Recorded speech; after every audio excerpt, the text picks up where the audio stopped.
Come on, go live. Oh, now we're live. Hello, everybody.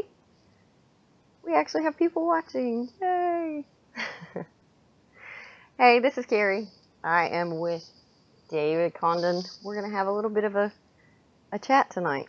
We have a few things that we're going to talk about. I think feminism a little bit of transgender stuff, just a few things on social issues, and just have a nice conversation.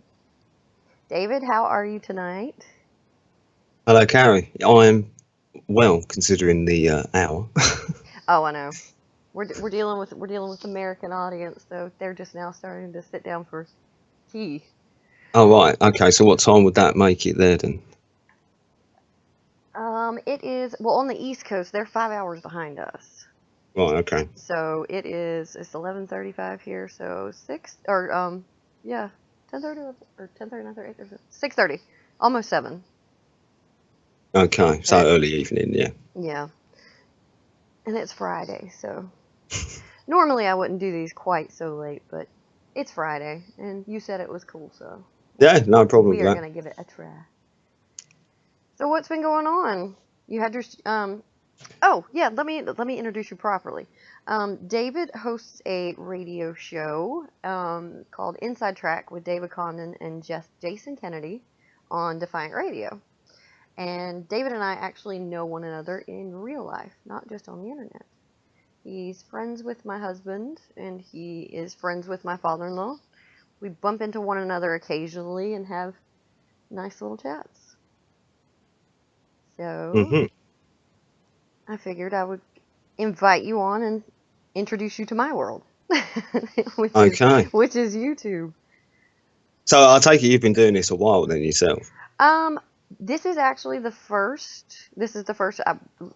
As you know, my computer and my software completely shat itself on Monday evening, because we were going to try to do this Monday evening, and it just wasn't going to happen.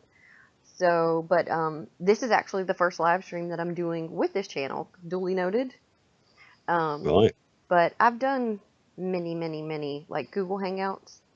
Usually the type of I guess you'd call it is a live stream, but it's not like the one that we're doing right now, like through Skype. It goes through Google. But I've done quite a few of those, and I really enjoy doing it, so might as well.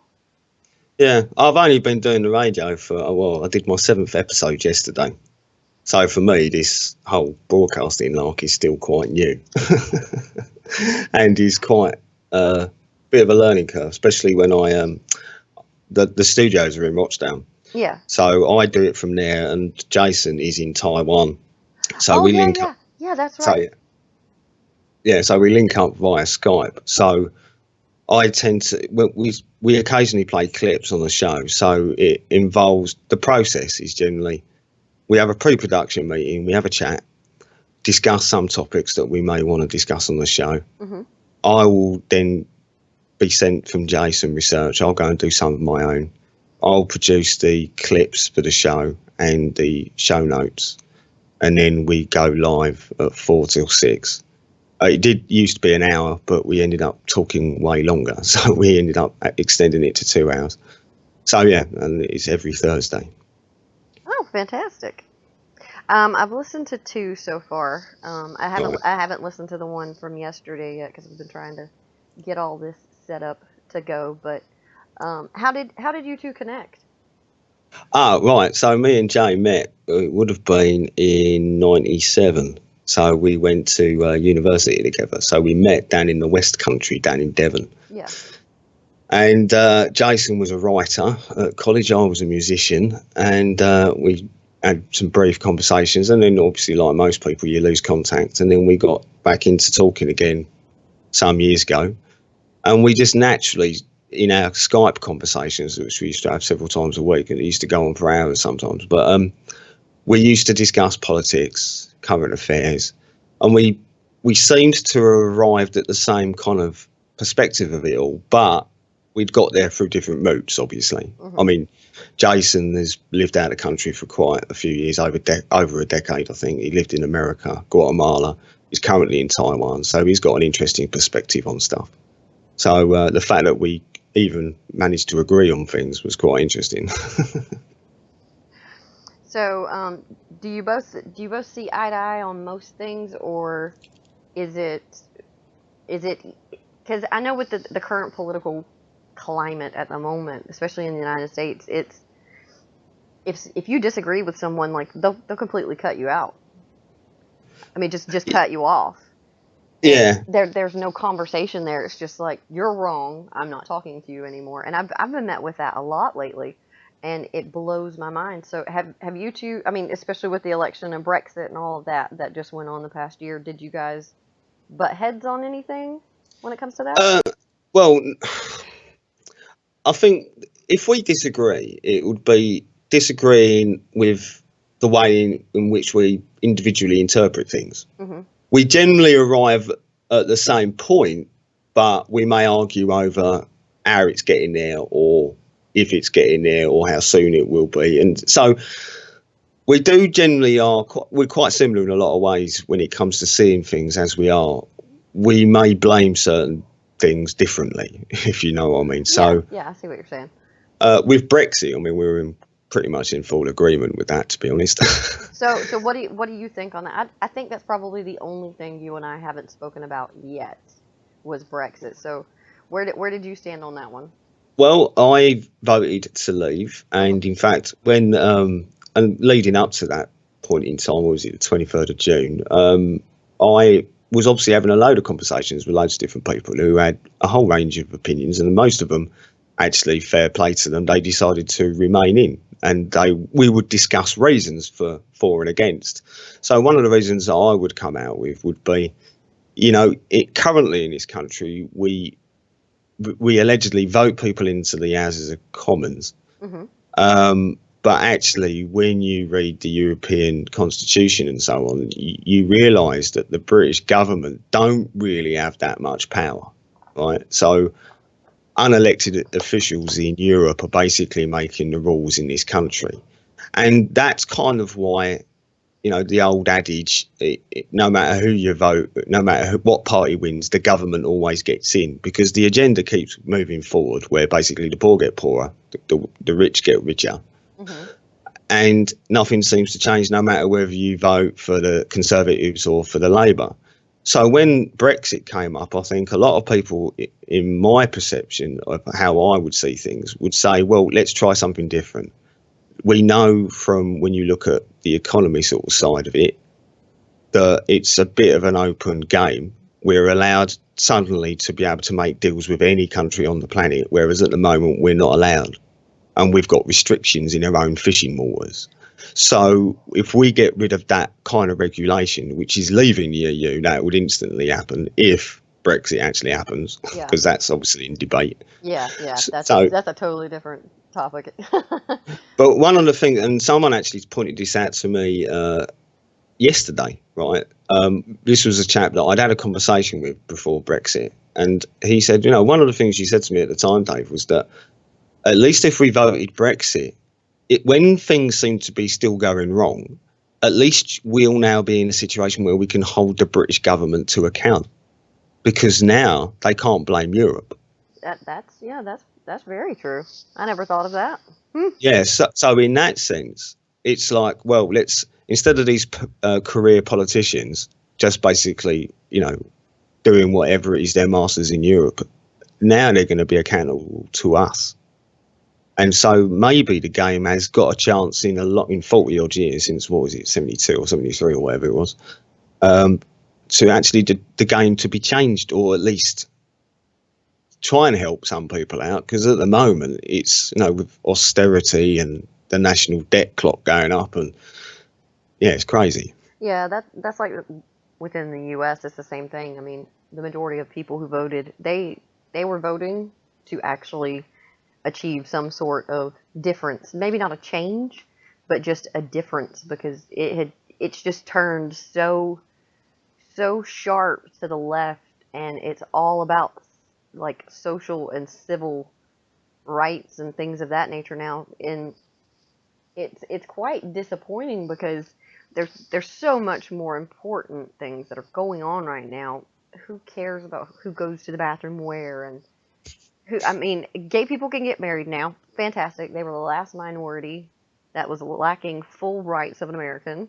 That's taken care of. We're done. Racism is over. Well, racism against black people is over. It's then shifted now into the direction of white people, and the American people, they don't lie whenever they vote, even if it's not going to be popular with other people. I mean, they're going to vote for, in my opinion, what's best for their country. I mean, we voted in Obama after Bush because we thought he was going to be what was best for the country.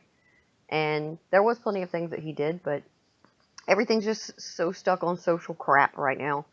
And I think as soon as the UK realized that there was going to be a huge change in the US when it came to Donald Trump within the presidency, because it doesn't matter how many of the people on CNN, it doesn't matter how many people on MSNBC or these polls and stuff came forward and said she's gonna take it, she's gonna take it all, and the rest of us knew it just wasn't gonna happen.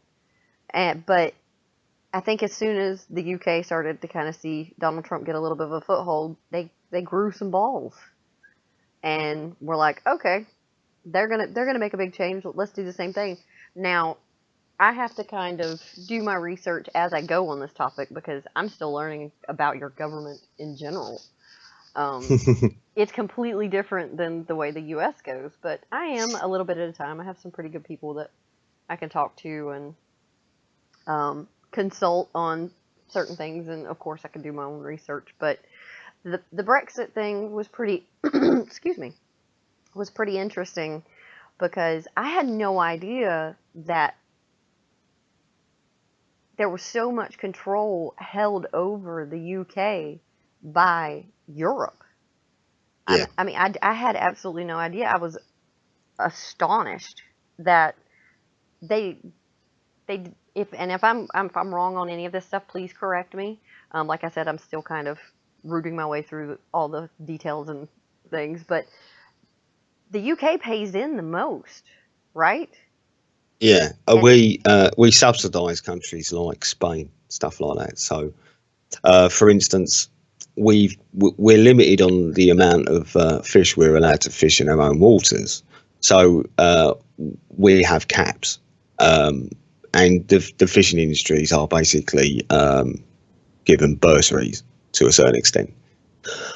Then, at the same time as that, Spain or various other countries can come into and fish from our waters, and it doesn't kind of work both ways. It's like the best way to look at it, I would suggest, is a redistribution of wealth. So those countries who have basically give to those who have not. So and it's been doing that for 40 years. So when you look at the economy within the EU, most countries, all member states within the EU, has been dropping the economy. So, obviously, do you remember when, was it Iceland decided to leave the EU? The pandemonium that caused? no, I don't. Right, well, it was around about 2008 when the banking crisis decided to kick in. Oh, yes, yeah, dude. There was like tons of like riots and fires and violence and stuff, right? Oh, yeah, I mean, I was living in Kent in the southeast, and when the various banks in Iceland decided to fold up on themselves, because that was like the first thing, Kent County Council had lost £50 million worth of investments. This would have been used for roads, repairs, council properties, these kinds of everyday stuff that people in the area would need. Well, suddenly that £50 million it just disappeared. It vanished in the thin air, right? There were thousands of people in Iceland who was walking on their houses of parliament, basically demanding action to be taken. Dodgy politicians should be arrested, and bankers who basically were playing Russian roulette would be arrested. Well, this eventually happened, but in the build-up to that, you had George Osborne, the British Chancellor at the time, the Finance Minister. He did a big speech, a bit like he did at Brexit, where it was like going to be, the end of the world if you leave Iceland. you will be cut out of the single market, your economy will die. Well, they ignored all that, and in fact, their economy has grown a little. So for them, it was a good move. And I think when those of us who saw this, when it became evident we were going to get an opportunity to have a say if we could do the same, I think most people would say yeah. Okay. Well, they obviously did. Well, what was interesting though was that as someone who was voting to leave, Mm-hmm. you would have to be very careful who you would talk to about it. See, that is the exact same thing that happened with the Trump Hillary thing. Yeah. I was forced in some instances to keep my mouth shut for fear of reprisal, and it was sickening. It's like, really, I need to temper what I say so I don't offend you, and it's like, good God, I thought we were adults. Apparently not. Well, sorry to interrupt, but it's just that don't you find that's happening in so many levels in life that Yeah, you're being definitely. closed down, basically. Yeah, definitely. It's like they'll just call you a name, and then they're like, all right, peace, I'm out. It's like, no, no, no, this conversation is not done because I'm obviously not a racist, you asshole. Well, Um, the first time I noticed it was with when I was dealing with companies and whatever. mhm. They, especially if you'd found some company violating a contract and you'd be on their case, basically making a complaint. I found people, they were trying to change the meanings of words, right? Really? So like, yeah. So I mean, really stupid things. Like for instance, the guy would say to me, "Well, it's been fixed," and I said, "No, it's not been fixed. I'm phoning up because it's not working. It's not fixed." He said, "No, but it's fixed." Right? Like fixed suddenly meant something else for a change. Yeah, that means Or it's repaired, it's taken care of. yeah. So why would I be on the phone? But the guy didn't seem to understand that. So that was that that loads of that started happening. Or I sent a company some screenshots of some of their own regulation, and they refused to even, acknowledge what it was called, like the particular regulation from their own website. It was just like a play on semantics, the meaning of words, basically trying to guide the conversation to a particular point by taking it off topic, by confusing people, Yeah, by that is the map of debate at this very moment. It's like you ask someone a question, like I straight out, I've because well, I don't know. No, you're not on Twitter. You're on Facebook, or you're yeah. on and you're on the other ones, but I'm on Twitter quite a bit, and I really do like being on there. I have meet very interesting people and have very interesting conversations. Some are completely off the wall. It's just like, what? But there are some things, some people you do run into, you do learn a few things from them. But past few days, I've been in the middle of this conversation where race is just so important. It's like, and then you're like, why? And then you ask the person, why are you obsessed with the color or the lack of color on another human being's skin? Like, where does this come from? What does this stem from? And I would continue to ask, and I never received an answer to that question. But they were just alluding to the fact that um, people who are white should not be with people who are people of color, and people of color should stick within their own little groups of races, like blacks with blacks, white with white, Hispanic with Hispanic, and so on and so forth. Um, so I was like, okay, well, explain it to me. So I was sent a link to a behavioral study. I thought I was going to be sent some genetic stuff, but I wasn't. It was a behavioral study talking about the bad behavior of kids who are mixed race or biracial. And this is black and white. So I looked through it and read it, and everything that it said was pretty accurate, but all it was a behavioral survey from like counselors and psychologists saying that kids who are of mixed race are more likely to develop bad habits, bad behavior in school, maybe shoplift, maybe start drinking at an earlier age, and be more self conscious and things of that nature. Well, in my experience with kids who are half black, half white, um, they're bullied. They're bullied by the race of people that they usually label themselves as, because they're not quite white enough, they're not quite black enough. And it happens in their home as well. I mean, even their own family. I mean, it's kind of like just kind of ribbing them a little bit, but at the same time, I mean, that would have an effect on somebody. That would mess with your mental status a little bit. Now, if you had somebody telling you every single day, look, I'm black, your other parent is white, who gives a shit? Be a good person, be a decent person, have a great character, and try not to harm anyone while you're here, and let's call it a day. The color of your skin does not matter. But So what? Like you she was said, you think she was trying to say that because a parent was white and a parent was black, that kid was going to have a shit life because of that. Like, that is why their life is shit. No, their life is shit is because they have people in their life that keep reminding them of how different they are, right? But instead of treating them like a person, like a human. And it's like it's it was very, very racist, the things that this other person was saying, or the things that this person was presenting. And I asked flat out, I said, do you think that white people and people of color should not be in relationships? Do you think that's wrong? Do you think that shouldn't be allowed? And she would not answer me. So that told me everything I needed to know right there. But she was calling other white people, men basically, that encouraged people to be with whomever they wanted to be. She was calling him a race traitor. So that's the words of the KKK right there. A race traitor? It's like, really? right, but why do you? Right, if So then why they, do you think? Why do you think this is happening? um, I think it's a little bit of a backlash to the hate that's coming at white people right now. And it's in the states, and it's white men basically who are receiving the hate. So you're getting this little faction of people who are kind of like swinging back and saying, "Look, let's get everything straightened out. Let's everybody calm down. Everybody stick to their own race, and everybody will be fine."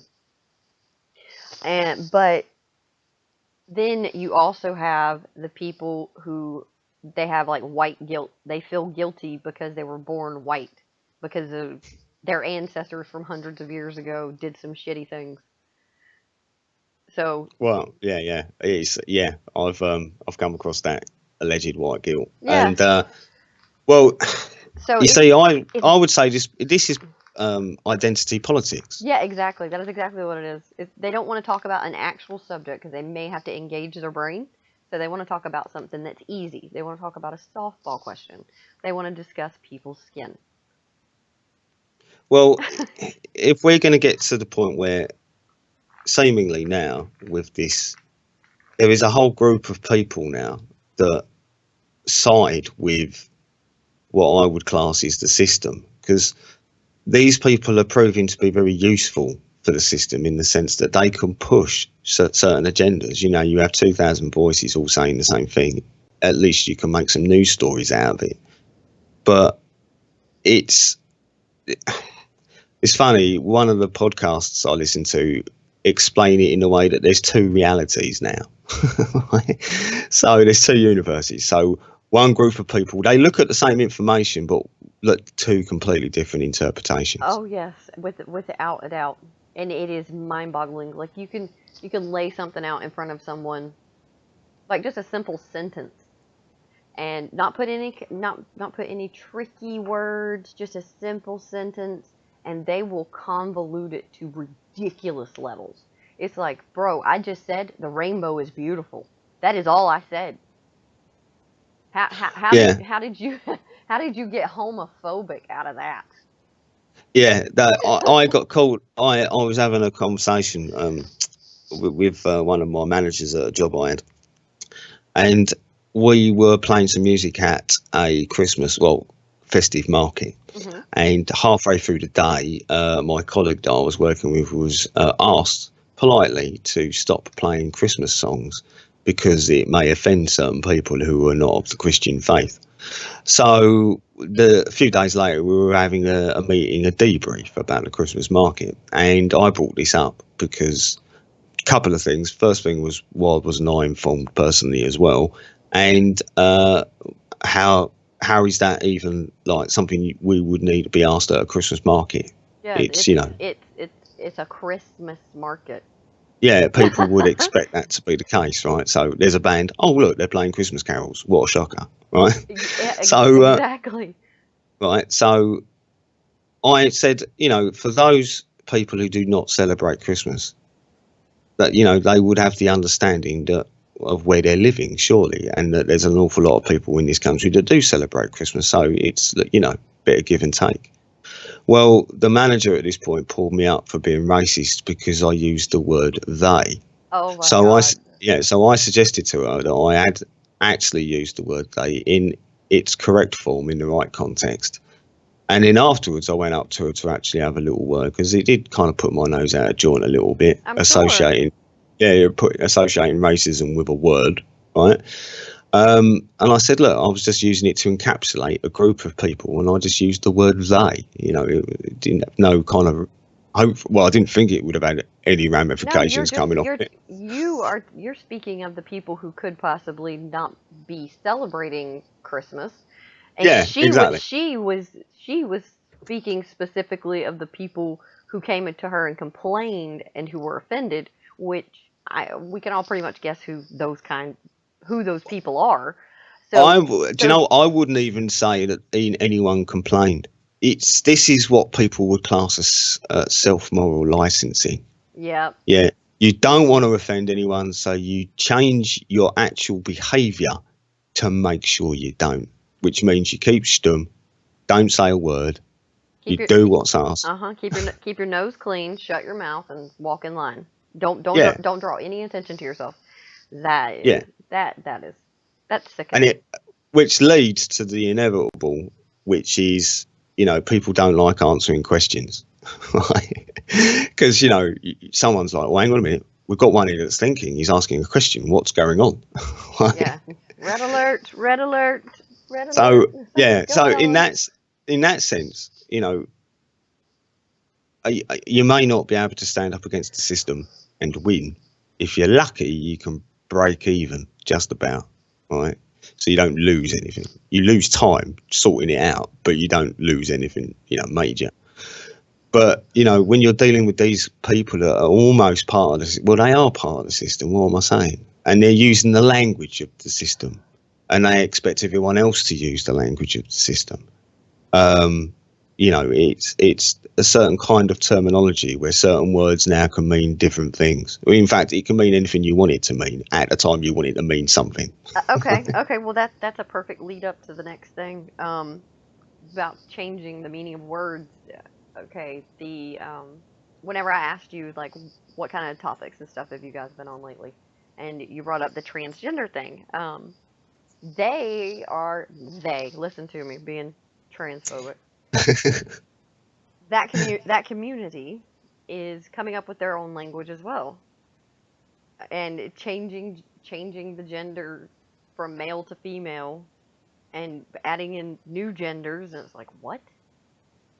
So, what say you on that? Where do you stand on that one? Well, where do you start? It's a massive topic. So, we've covered this on the show several times, and I've been listening to various things on it as well. Mm-hmm. And there's different ways of looking at it.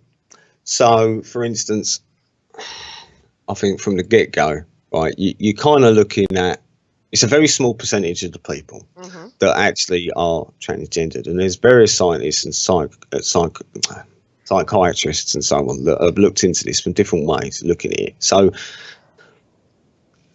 in the UK, I think it's like 0.1%, but they don't have a concrete number because it's just not studied that much here, and it's hard to diagnose or determine exactly if that is what's going on, and it's not just a fad that they're doing. Well, interesting. There's a doctor called Joseph Berger. So he's been looking at it from a psychological point of view. Mm-hmm. And one of the things he's come in sort of interviewing loads of transgendered people is that they generally have a form of depression. This is in his words, not mine. Yeah. So they have a form of depression, and he says one of these things would be like 30 years ago, if you went to your doctor and you said, look, I'm feeling a little bit anxious, and I've just got a new job, or I've just moved to a new location and I'm a bit anxious, you would probably be given pills along the lines of depression or something, right? Now he's saying if you went to the doctor, you'd be more likely to be diagnosed with being transgendered. Right, so I don't know whether he was joking with that, God. right? But it's now got to the point where it's so. I hope You know what I mean? I hope it was a joke. I'm so sorry, that tickled me. You can imagine that down the pub that night. I didn't expect you to say that. Well, it's one of those. You'd be down the pub. Oh, I went to my doctor because I had a headache. It turns out I'm transgendered. It's crazy. Oh my God. Right? So. Okay, continue. I'm sorry.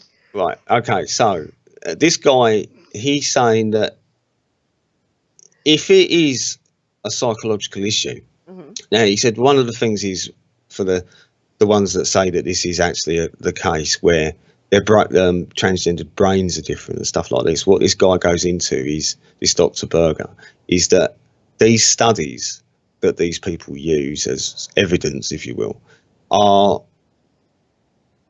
of very specific groups of people, and they're very small groups because, as you said, the studies have just not been going on long enough to actually have some concrete sort of, yays or nays at the end of it. Yeah. So these studies are so new that you can't really take the results of them watertight because they're so new, and the groups, it's a very sparse selection of people, sparse selection of people, if you know what I mean. Yeah, just the science behind it and the study and stuff just needs more time. That's all there is to it.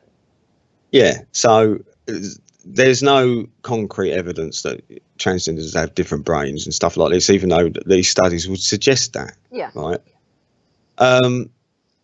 It's kind of, it's tied into what's now going on in this country recently. There's a couple of MPs that are now trying to get sex education put on it within the syllabus of the schools here, starting at probably 4 or 5. Oh, yeah, 4 years old. Yeah, I seen that on Sky News like a week or two ago.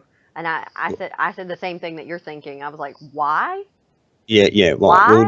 Well, this is the thing. That part is part of the same agenda as the transgender thing, because part of that, these MPs were suggesting that the reason we need to implement this in the British education system is because it's fundamental. Not to do it would be tantamount to abuse. So we have to do it. We have to prepare the children. They gave out some false statistic. Well, I say false. I haven't checked, right? So I can't say that.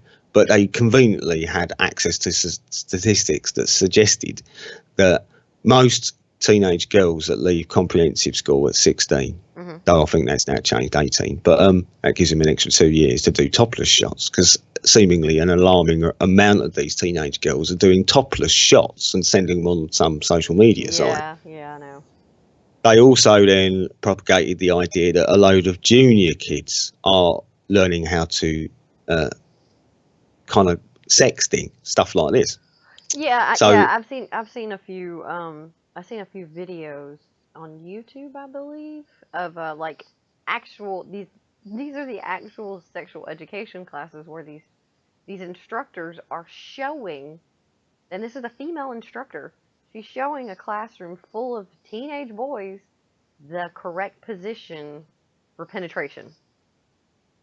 Yeah, right. And I'm just like, what in the hell? Why? Well, I see that as basically you're teaching the kids, you're giving them a how-to manual, basically, in my view. Yeah, that is, and oh, but God, but she was using a dildo, and she was using, and it's not like she was like here. She was getting into the position. She was on the top of a table on her back with her legs in the air. Yeah, that's something out of Monty Python. I think I've seen that. Oh no, it's bad. It's so bad. Oh, it's so bad. So there's this drive then to introduce what would a number of years ago would have been alternative lifestyles, which is fine. There's nothing wrong with that. Yeah. But generally, the kids didn't really need to know that until they got to a little bit older, at least 4 Yeah, or 5. because I was just a bit young. not something that happens very commonly. I mean, I've met one transgender. He went from male to female, so she's a she now. But that was, and I met her in another state. So I think I was 24 or 25 years old when that happened. So, but it's not like, I mean, I found out that she was transgender, but it's not like I walked up to her and was like, "Hey, do you have a dick?" or anything like that. It was just like, "Oh, okay, damn, that's complicated." But I didn't really care. I mean, you try to it, and it was confusing for me. It still is a little bit confusing. So trying to teach that to a child, it's just like, what? Well, okay. Well, one of the things you would like, so one thing would be, let's compare the sex education I got at school to what they're now suggesting that we have. When I was at school, sex education was purely biological. Yeah. This is how babies are made. Yeah, exactly. If you have an intercourse, you could make a baby, you could get pregnant, then you'll have a kid for the rest of your life. This is how you get STDs, STIs, just all of that good stuff. I mean, yeah, like the mechanics, basically. Yeah, exactly. Right? So now they're looking at introducing sexting. You know, one woman who's on Radio 4, forget her name. You just said they're going to introduce sexting. Yeah, they're going to yeah, right, okay. One of the things that these MPs, hang on. So one of the things that these MPs were asked was, what are you going to be covering in this new form of education, right? So she said, one of the MPs is a woman. She said, well, we need to bring the sex education into the 21st century. We need to basically explore the fact that a lot of these kids are getting up to things like sexting, sending topless pictures or whatever it is that they want to do. And it's going viral, and they're getting embarrassed. It's like another form of bullying. We need to protect the children, and the usual mantra when these things are, we need to protect the children. Yeah. So everyone goes, well, yeah, that seems fairly obvious. We need to protect the children, but you teach them safety with their cell phones and teach them responsibility with cameras and being online. You don't teach them how to send a text with a sexual nature properly. Well, it's not like they're going to be given this is how you do it. They're, by highlighting that this happens, they're going to have to cover the fact that it happens, which means they of course within that is going to be how it happens, right? Yeah. So they will learn how it happens, and you can guarantee that out of every class there'll be at least one kid who thinks it'll be a good joke, right, to start using this. Right?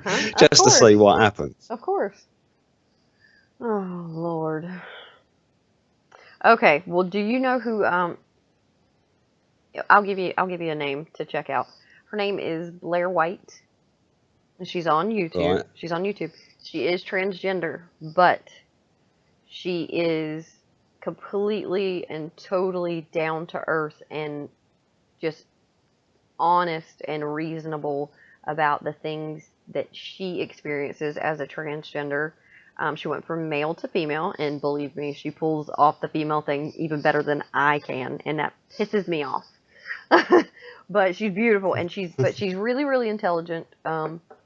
And she has she's on the exact same line of conversation that everyone else is. It's like, do not introduce this stuff to children. They are too young.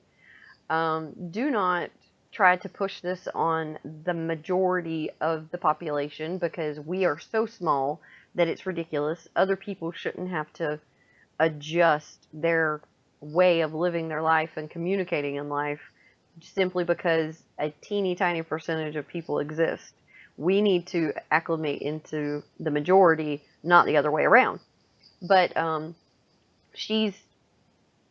forget how she describes herself, like, politically. I know she's liberal with a little bit of conservative values. I think that's how she describes herself. I could be wrong, but you would really you'd like her. I'm sure you'd like her because she's really funny too. And she's straightforward. She's like, you people need to calm down.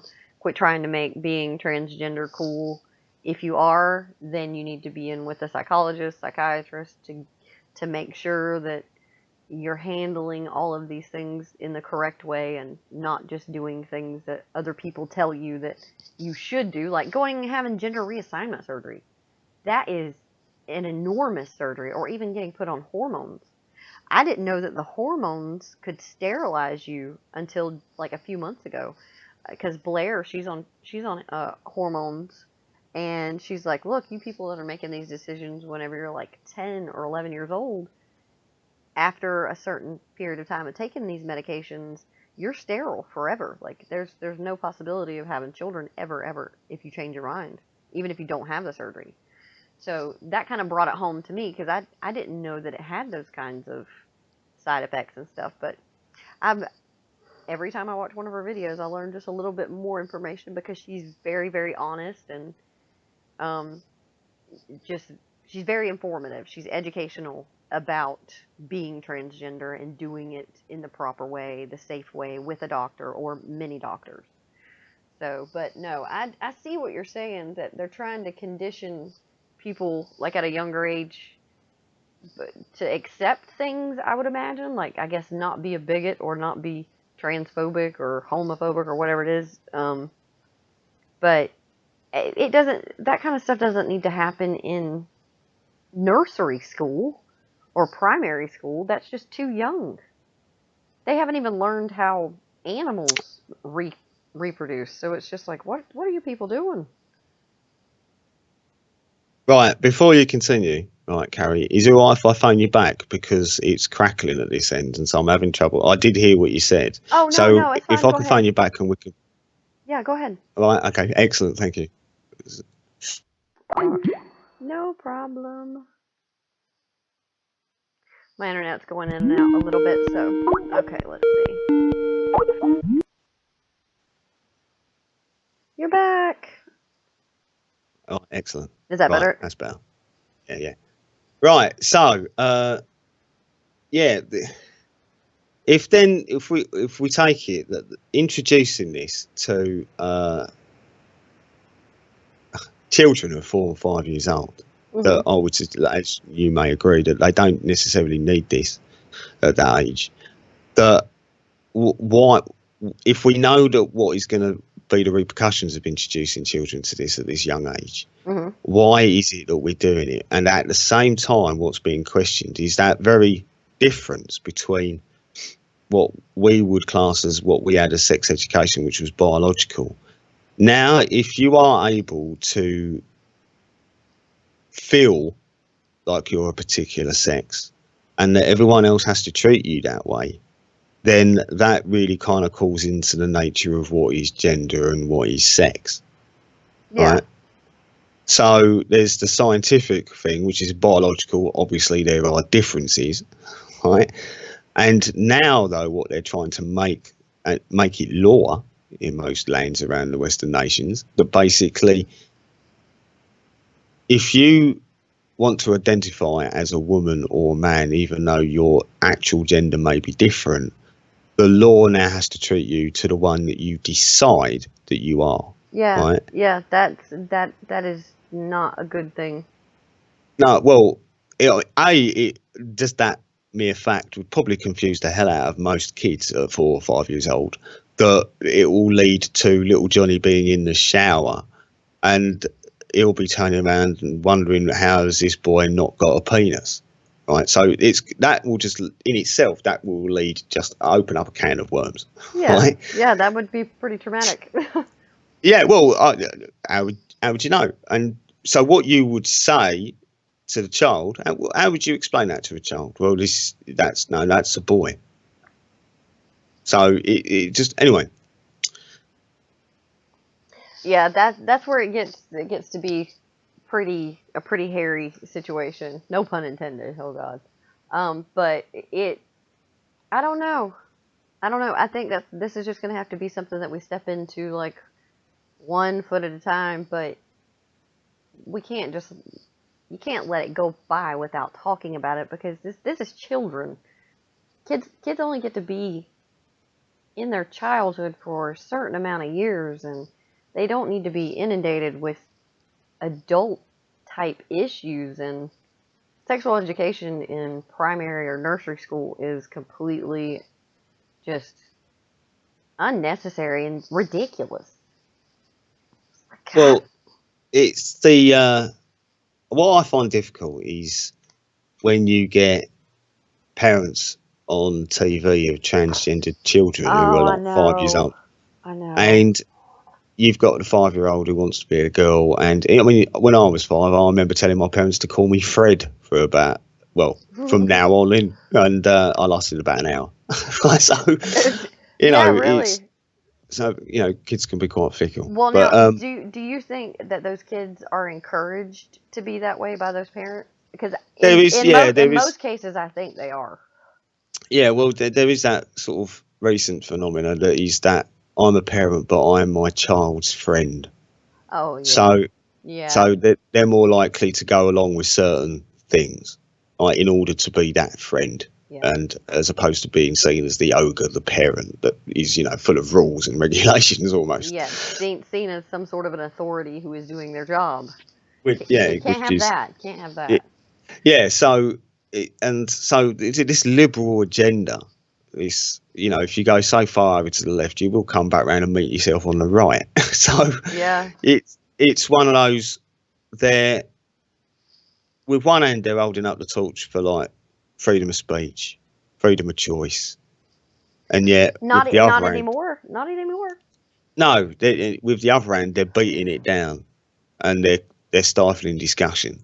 It's got to the point now where if you're at a university in the British Isles, the chances are you're not going to have the same education that I had 20 years ago because there's a whole host of subjects now that you cannot discuss.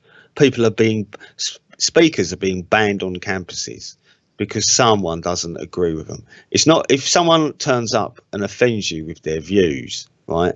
That the fact that they should be allowed to do that is enough.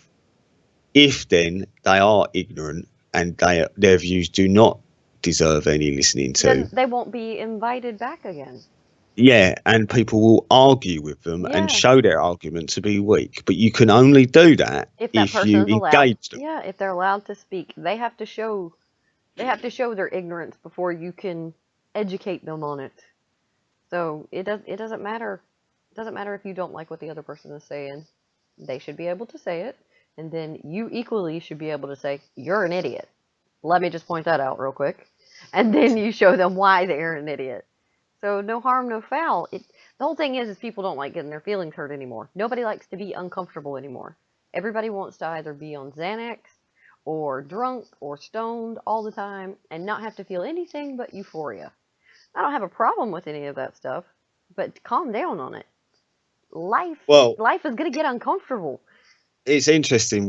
When there are studies that have now come out looking into the effects of social media on people, for instance, right? So these studies tend to show that people who are avid users of Facebook and so on are generally majority of them are more depressed than they would be if they didn't use it. So it's like here in the UK, there's a saying called "keeping up with the Joneses." Yeah, same thing in the South, Right. in the Okay. States. Yeah, Yeah. You're right. Okay. Well, it's like social media has become like a turbo version of that. Like, I agree. Everybody's looking at what everybody else is claiming to have and done and all that, and they're comparing themselves to it, and which, that'll well, make you feel and like shit. yeah, well, and what it's quite interesting is that people, obviously, not everyone, but some people, would be posting certain things to kind of create the illusion that their life is this or that, which is fine. It's that's Absolutely. Yep. yeah, which is fine. That's what it's there for. Some would suggest, so that's not a problem with that, right? So if you're then always comparing yourselves to that, but this then also goes along with certain movements. So where you've got these politically at the moment, economically, with these different agendas like the transgender one, and just it's going on all over the place. That these messages can now travel at the speed of light, right? So, and you get these social warriors who then just change their icon. They feel like they've done their part for activism. They've changed their icon. They've agreed with somebody. And Um, they've done nothing. yeah, they've done their bit. They've talked about it for a few hours on social media, and then within a few hours, the next new thing pops up, and they're distracted by that. So it's like, Yeah. hello. So as a mechanism to give people a voice, great. But it's just a voice. Yeah. Right? A voice among millions. Right? So it's stopped people doing real activism in certain ways. Yeah. You know, it's opened up the market to the idea that there's loads more people engaging politically and stuff like that, which is great. But they're only kind of engaging at that kind of initial level, and it's social media level. I agree. Got a hell of a lot of narcissists out there as well, and they get their feelings hurt real quick. Yeah, well, in the last several years, I've heard the word narcissist. I don't know how many times, and it's always related to people online. Yeah. Right. Yeah. You have to possess a certain amount of narcissism to be able to go out there and put your personal thoughts and opinions out for the entire internet to see, as if somebody gives a shit, you know? It's like, well, you have to possess that little bit of narcissism, and like what we're doing right now, I love doing this type of thing because I take a little bit away from it, and hopefully I give something to the person that I'm talking to, whether it be good, bad, or ugly. But you kind of have to be able to shrug off some of the people that are going to be like, what are you doing? Why are you wanting attention, or why are you wanting this? It's like, it's not even that. But to a degree it is. It's like, I like the debate and back and forth. So I guess to a degree I do like a little bit of attention. But it's got to be there a little bit, but you have to make sure that you have people around you that can kind of keep you grounded. And if you have that, you should be okay. But it does get to ridiculous levels. Right. Well, yeah. Okay. But you see, I've been a musician. I've done performance, right? And so in that sense, that I wouldn't say I'm a narcissist for getting up on stage and playing a guitar. No, definitely not. No. So when I do my radio show, I don't look at it as narcissism. I look at it, it's a form of entertainment. Yeah. Same as in different ways, but Yeah, absolutely. It could be seen similar. But there's a friend of mine who follows one of these left-wing bloggers, and it's funny because when she looks at the page, within 10 minutes, she is fuming. It's like, why are you following this person? Yeah. And that's exactly what I've said. Well, why do you look at it? You know you're not going to agree with anything. You are in control of your internet box. Just don't turn it on to that. So, and then I'll get some articles posted, or I'll get some, some blurb that she's done, and I'll read, and I just laugh at it. And it is literally otherworldly the way some people see things, and it's just like, okay, I'd love to find out from your perspective and how you reached that point. Exactly. See, that is exactly what I want to be able to do, is to bring in the people that just completely befuddle me or piss me off. I want to pick their brain. I want to see, how did you get to this point? Where did you go wrong? Or why did you take a complete circle? What are you doing? That kind of thing fascinates me. Yeah, I used to do the same thing when I was initially first started playing guitar. I'd see a guitarist in a pub or somewhere, and I'd see them playing, and I'd instantly want to start talking to them to find out how the hell they got there. Yeah. And so it was just this natural kind of being inquisitive and wanting to learn, basically, and try and become informed in whatever it is you've chosen to become informed in. This politics or these various agendas, that it's my take on it. It could be my co-presenter's take on it. It doesn't really matter. It's just that if you've got access to loads of different voices giving you loads of different opinions, one inevitable result of that is that hopefully you will reach one of your own. Exactly. You could not. That is perfection. Really, I could not have said that any better myself. Like, how do you know where you're going to stand on certain things, like the important subjects, if you don't engage with all sides, all as many opinions as you possibly can? Well, It and this is what universities were about. This was you could go to a university and you would basically be challenged, right? And you would be given the opportunity to really grow from being challenged. Well, if that is now being removed Where do you from, go? Yeah, where do yeah, you go? it's uh, university loses its essence, I would suggest. Yeah, there. I'm not sure which. I think it. Oh, it's not Yale. I don't. It's a pretty big university in the states.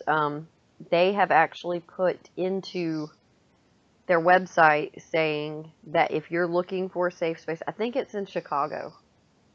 Right. I think it's Chicago.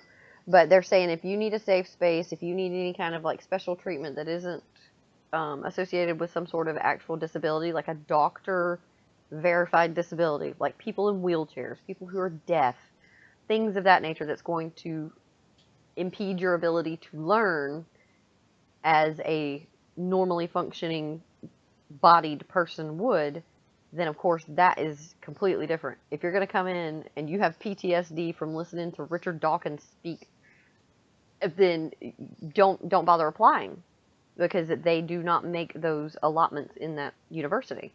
They don't make those kinds of special favors for us, for students. They just don't. If that's what you need, then this isn't the university for you. And I really appreciate that, because they're just going ahead and cutting them off at the knees now and saying, look, if you need a babysitter or you need a timeout space, you need to pick another university. You're not coming here. And Yeah. that's fantastic. That is fantastic. It's like, look, we set the bar higher here than the other universities. So you either meet our standards or you don't attend. And that's how universities used to be. But you Yeah, see, I know. then the question there, though, becomes who's setting the standards, right? Because if the standards then are being rolled out by someone who tends to agree with this agenda, then if for a university not to abide by that standard, then it's going against its educational authority or whoever's controlling the purse strings. Generally, it usually comes down to money at the end of it. The alumni. Yeah. So if you Well, don't play ball, you don't get paid. yeah, this is true. Well, of course, there's always going to be a little bit of corruption whenever there's any kind of money involved in pulling power and stuff like that. But that's a very good standard to have, and I think if it was applied to every single university, that it would be a winning standard to have, because it's in favor of everyone except for those people who demand special treatment. And that's their problem, not the schools. So, not a very bad standard to hold, even if it is put into place by the alumni or whatever, whomever it may be. I would gather that the heads of the university or the professors, whomever it may be, that it is affecting the most, or maybe the higher like the senior students or the junior students that are coming up. Maybe they said something. Maybe they're tired of dealing with people being so damn sensitive all the time, and it was put in action. I don't know. I have to look into that. You've got my brain going now. Now I need to know more. See, look, Yeah, this is well, how it goes. well, I attended university as a mature student, Hmm. so I was about 26, and I was quite grateful for the opportunity to finally work. It took me 2 years and to get good enough to be able to go there, Yeah. right? And I did a subject that I like doing, music, and so I thoroughly enjoyed it. And I was challenged on numerous levels daily, Hmm. right? Even standing around college waiting for something, I would be challenged by people talking about stuff that I would have either no concept, so I'd be continually asking questions. And so asking questions just became a habit, right?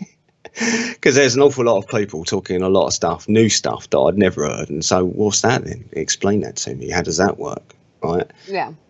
and that becomes just second nature. And it opened up, it triggered a learning curve, not just for me doing my course that I was doing then, but generally as a approach to life. Generally, the whole idea of being able to teach yourself. Everyone has a learning style. Mm-hmm. If you become aware of your own learning style, then you can facilitate your own learning, right? Yeah. So I got that from being challenged. So if you remove being challenged, people are not going to be able to unlock that ability to teach themselves for the rest of their lives. Yep. Because it is harder to learn things the older you get, because you kind of get set in your ways, your habits and stuff, and it's just it's really sad that, because these kids that are going to be coming out of university, they're in for a hell of a shock. A hell of a shock. There's no one going to be dancing around on their tiptoes at their job. They're not going to, they just don't have a clue. And then they're going into university to come out with these stupid degrees, like women's studies. Like, really? What the hell are you going to do with that? You're going to go from one think tank to another of females for your career? Who's going to pay you? I mean, you can only do so much science on female wants and behaviors and shit. So it's like, what are you going to do with that? You're going to help design, like, pink things for girls? It's like, God. Okay, so let's talk about the feminism thing, because I know you don't really like them at all either. So, had since we were in the UK, have you seen the thing that happened with Emma Watson? Thank you. Oh, yeah, With being challenged about the Vanity Fair cover. yeah, showing some boob, I believe. Well, yeah, it was just under boob. There was no nipple or anything. She Right, she had okay. a strategically placed um it was crocheted, but it was like very big crochets, Right. the crochet squares, so it wasn't tightly crocheted together. There was openings. Well, she had it draped across her shoulders, and it was open in the front, but excuse me, the garment was just placed where there was no nipple showing. It was just all under boob and then like abdomen. It was very, very well done. It was a beautiful photo. Not inappropriate at all. I mean, not even a little bit. So the feminists came after her. They're like, "Oh, what are you doing showing your boobs, and you're sexually objectifying yourself and all that." And it's like, whoa, your sisters in arms were just running through the streets with their tits out in a parade.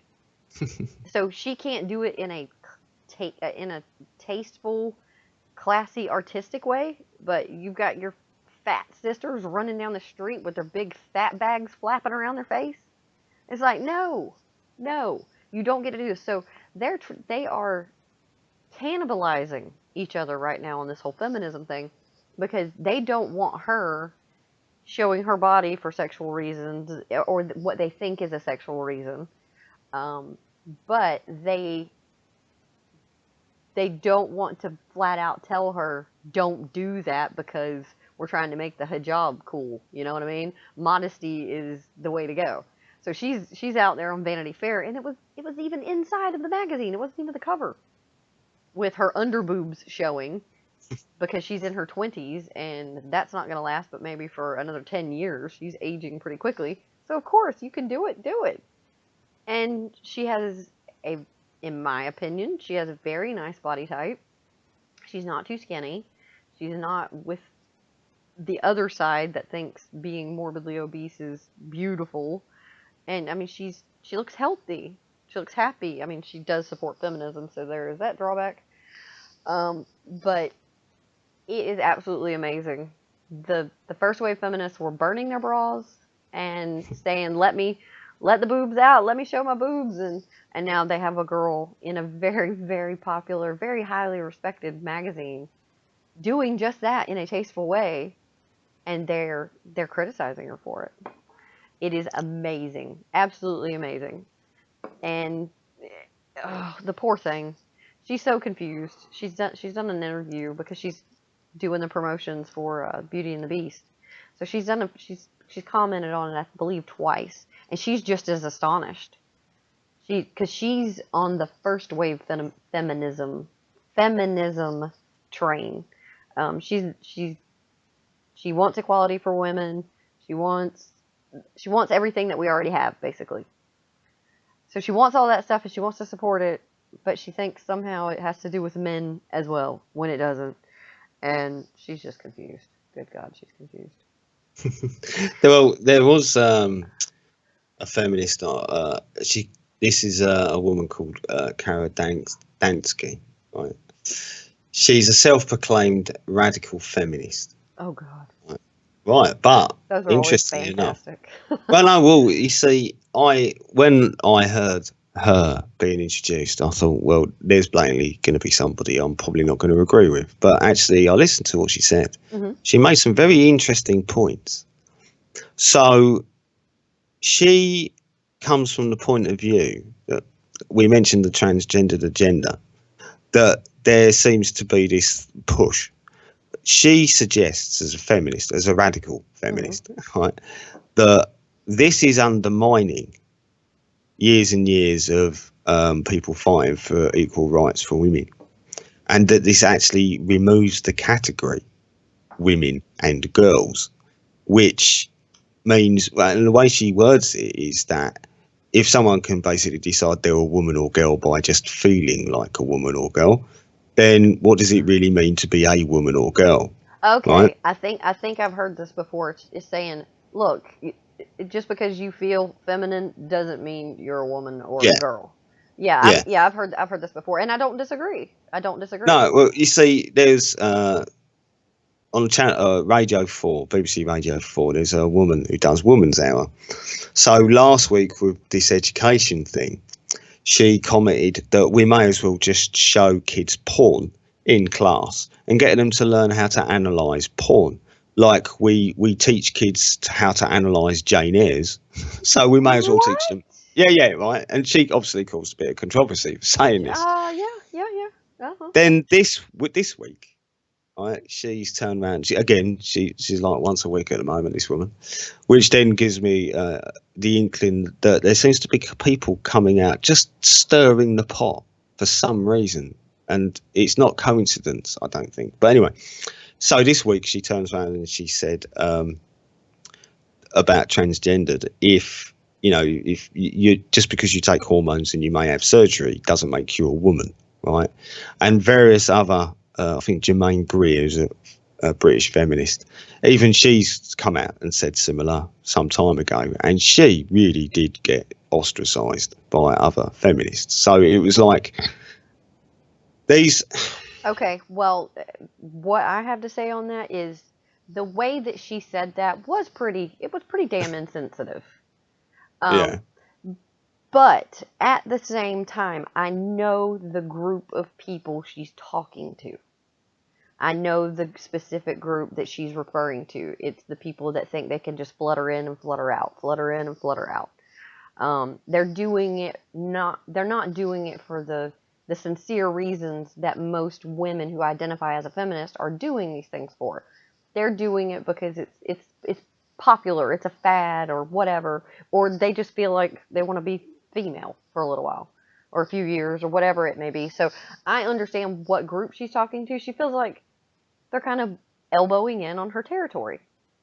And she's speaking out about that. But she did say it in a pretty damn insensitive way, because there are transgender people out there who have had the surgery who completely feel like they are a woman. They're just missing a uterus and ovaries. So when it comes to those people, yeah, that really does suck for them to hear that. But I would hope those people that are the ones who truly are transgender and have the gender dysphoria, I truly hope that they realize that she's not speaking to them, that she's just talking. The way I see them is like intruders. They want to get in on the winning side, I guess you would say, because feminism is rising its ugly head like a hydra right now. But she does have some pretty strong words when it comes to the transgender community and feminism and stuff like that. But I think that comes back around to like the intersectionality bullshit that they're trying to pass off now. oh God, they're trying to lump in everything like. So do you remember the story of Rachel Dolezal? Oh yes, I Right, do. Yes. right. So she Oh was, God. yeah, suggesting that she was black when Oh, actually she was white. And then the interview with her parents turned up, I and the know. parents were suggesting that she goes and seeks help. Right, so it's, when you've got, it just seems to be in the last 5 years that these stories are thick and fast now. You used to have to wait for a while for something like this to come along, and now it's like gold every day, Yeah, right? So yeah. it's a fascinating time to be alive and sort of watching this stuff unfold, because I'm sure it's going somewhere, right? But the you had the interesting story that happened. We covered this on the show yesterday, where you had um, Oh a yeah, transgendered. everybody that's watching and listening and stuff, you guys go look in the description box of the stream, and the link for David's podcast radio show is in there. So go and check him out. Okay, sorry, didn't mean to interrupt you. No, well, thank you very much for throwing that out there. But yeah, so this transgendered man was a woman, transgendered into a man, started working at an all-girls school, and there was an opportunity to become some counsellor or something to the students, and tried to apply for it. On the form, had put down that they were indeed feminine, female, right? Uh-huh. But then certain people complained that they didn't feel it suitable that a man would take that position, right? Mm-hmm. And so now this particular guy, this transgendered guy, is feeling a bit hard done by. But people were pointing out, well, why did you put down on your application form for the position that you was female, but actually you're going through transition right now, and so to all intents and purposes you're male, and you want to be identified legally as a male. In fact, if anyone would associate you with being female, we would expect you to have a problem with that, so we try our best not to do that. Yeah. So why did you put down female? She doesn't quite get why people would have a problem with that. Hmm. Now, I find that quite interesting. If you can literally turn it on and off like a switch, you can use it whenever it's benefit to you. Yeah, exactly. And that's a problem, because now laws and things are starting to be put forward, like in Canada. Canada's trying to push a law forward that if you misgender someone, that I believe you can be arrested or you could be charged with a hate crime. That's in Canada. So Yeah, well, if the you, same thing's being pushed here as well, generally. it's like, what? What if I decide to put on like manly, because excuse me, this coffee that I'm drinking, it was like wicked hot. It's making my nose run a little bit. So pardon me if I'm a little bit scratchy sounding, but I'm a makeup artist. So if I wanted to make myself look like a man with makeup and like change my clothes, like maybe wear Paul's clothes or something, and like bulk myself up with some layers or something, I mean, it would take a little bit of elbow grease to do it for sure, but I could do it. And I could just walk around out there and somebody was, hey man, I could be like, excuse me, turn around, be like, I'm a woman. They would be so damn confused. So damn confused. But they would be in the wrong. Well, you see, what's interesting, that Dr. Berger chap that I mentioned earlier on, he pointed out that currently, and he's actually in Canada, he's a French-Canadian guy. Okay. He said, as far as he's aware, there are no actual laws. If you want to put on a dress and you're a bloke, you can mooch out your front door and you won't get arrested. There are no laws prohibiting you for doing that. Your neighbours may have a problem with it, right? But Yeah, yeah. basically, there are no laws. So he finds it a little bit odd why our laws happen to be brought in when actually, currently, it's not against the law to do that in the first place. And actually, if anyone was rude or ignorant to you, there are probably laws that are already in existence that would cater for any illegal activity going on anyway. Yeah. So that's one of his arguments. He's coming in from a completely different kind of perspective to most on this subject. So, but it's interesting because it's definitely ways that when he's looked at these studies and he's decided that this is his approach, and I think he's written books and he's done seminars on it. I heard him on a really good show called Richie Allen in the evenings, it is, and he breaks it down into the fact that if it's a mental illness, and you mentioned sort of gender dysphoria. Yeah. Well, in the definition of that, it says it's not linked to mental illness. It's not classed as a mental illness in the DSM-5, I think it's called, which is that diagnostic manual for mental illness, which in itself is a fascinating book. Yeah, because not enough science is behind it just yet. But they do, maybe it's just in the U.S., but as far as I can recall, and I can look real quick, it is classified, gender dysphoria in the States is classified as a mental illness. I believe so, but I'll check real quick just to be sure. Well, then you should have a look at how is mental illness diagnosed. Okay. Right. So, for instance, when I was working for a mental health company some time ago, I was asked to go on a training day, and it was a mental illness diagnosis workshop, right? And we ended up, couldn't believe it, I thought I was going to go there and actually learn something useful, ended up watching YouTube videos. So in effect, I could have got this information and I wouldn't have had to have gone anywhere. So that was a little bit disappointing. But there is, when you're diagnosing mental health, there is no exact science. Yeah. But they try and set like universal guidelines, though, that most mental health professionals try to follow. Like they try to say, okay, we're going to do this to diagnose depression. Does the person show an increase or major decrease in appetite? Or are they showing an increase or decrease in sleep patterns? They're trying to do that. So I would hope that they're trying to base the gender dysphoria or the mental health aspect on that same kind of science. I mean, I know the brain is a totally different. Good Lord, it's like but if someone was to be diagnosed with cancer, right, and they're sitting in front of their doctor, and the doctor says, "Well, you've got cancer," and they say, "Well, how do you know that?" Well, we've spoken to you. You've told us about your past experiences, any traumas that you may have had in your life. You've told us about your diet, and you've told us about what it is you do, and we say that you've got cancer. Right now, in that situation, you would probably be thrilled, pulling your hair out, going, "Well, show me the bloody scan, then." Yeah, right? Definitely. But you wouldn't take your word. You wouldn't take their word for it. You'd be definitely on your way to get a second opinion at the very least. Well, you and I would, but there are some pretty ignorant people out there.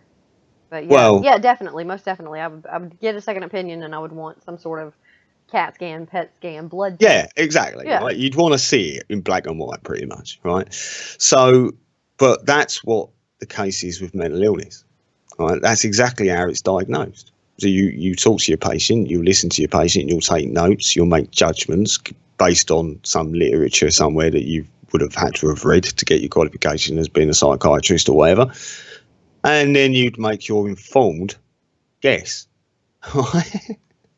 Because it's not rocket science in the sense that, yeah, if someone's ill, someone's ill. But to be able to diagnose, there is now a new mental health illness. This DSM gets updated every so often. And new illnesses get added to it all the time.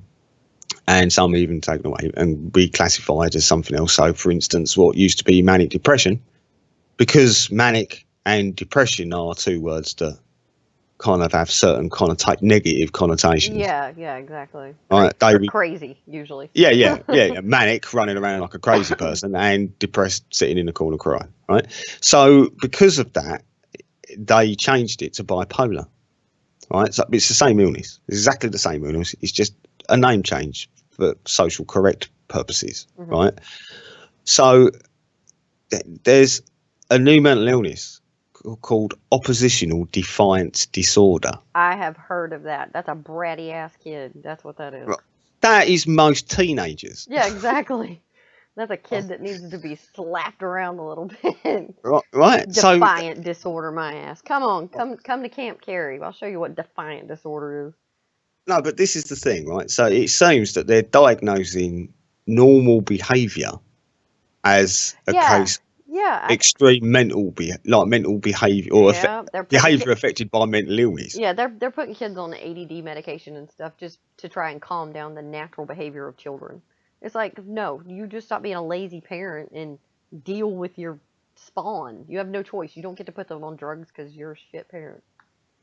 Well, this is the thing, and as someone said to me the other day, that in relation to this sex education thing, that why don't the government spend the money educating the parents instead of making it national syllabus in the schools? Why don't they actually teach the parents? Yeah, that would be an excellent. Yes, for sure. There was this. Sorry. No, you're good. You're good. Go ahead. No, you're good. There was a great. I can't remember the name of the news.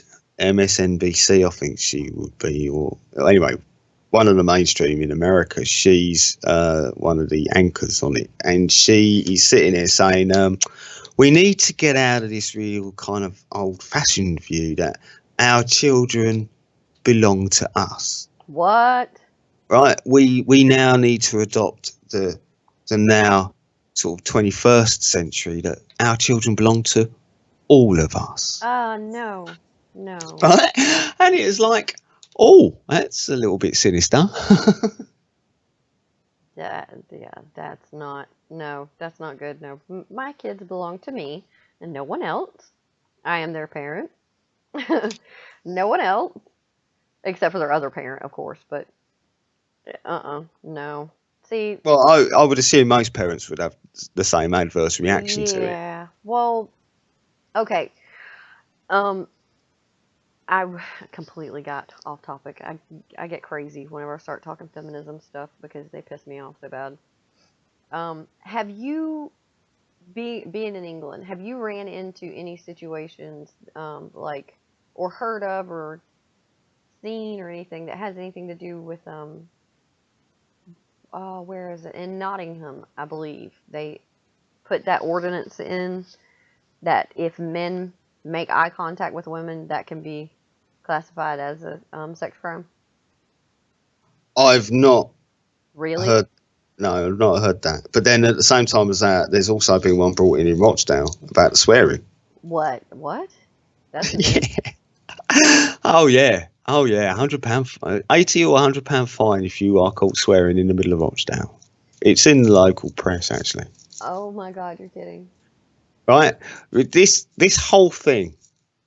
£100 fine. For cursing in the middle of town. Yeah. Right. So what? This is lunacy, right? So.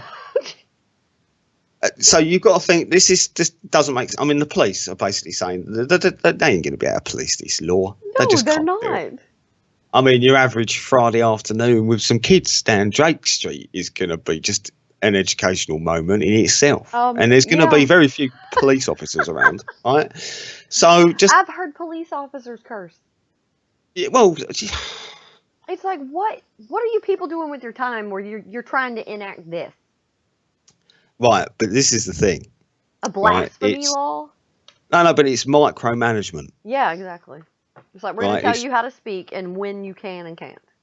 Yeah, it's micromanagement. So the trick is, as was it the Americans call it, full spectrum dominance, right? Where it's going to be on every facet of your life, and it's going to be micromanaged exactly how we say. And this is, you could then go into education with this, where that key ingredient that everyone needs to be is possess that critical kind of thinking skill, right? Mm-hmm. Because it's that gives you some discernment. So when you listen to somebody, you can at least find out or at least research what it is they're saying, because you've Yeah. got some discernment, because you're critical thinking. You're not just sitting there going, yeah, completely agree with that person. A yes, a yes, man. Yeah. Those are no good to anyone. No, well, you can't trust a yes man, because they'll say yes Mm-mm. to anyone who needs to hear it, according to them, But yeah, it's that. It seems that's the case now with the education system in certain ways.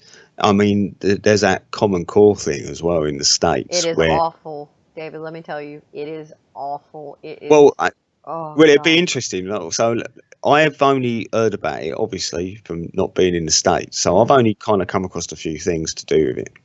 So it'd be interesting to have your take on it, because obviously you've dealt with it firsthand. Oh yeah. It. Okay. I could not do the math homework with my daughter once she went into her first year. Once she was in first grade.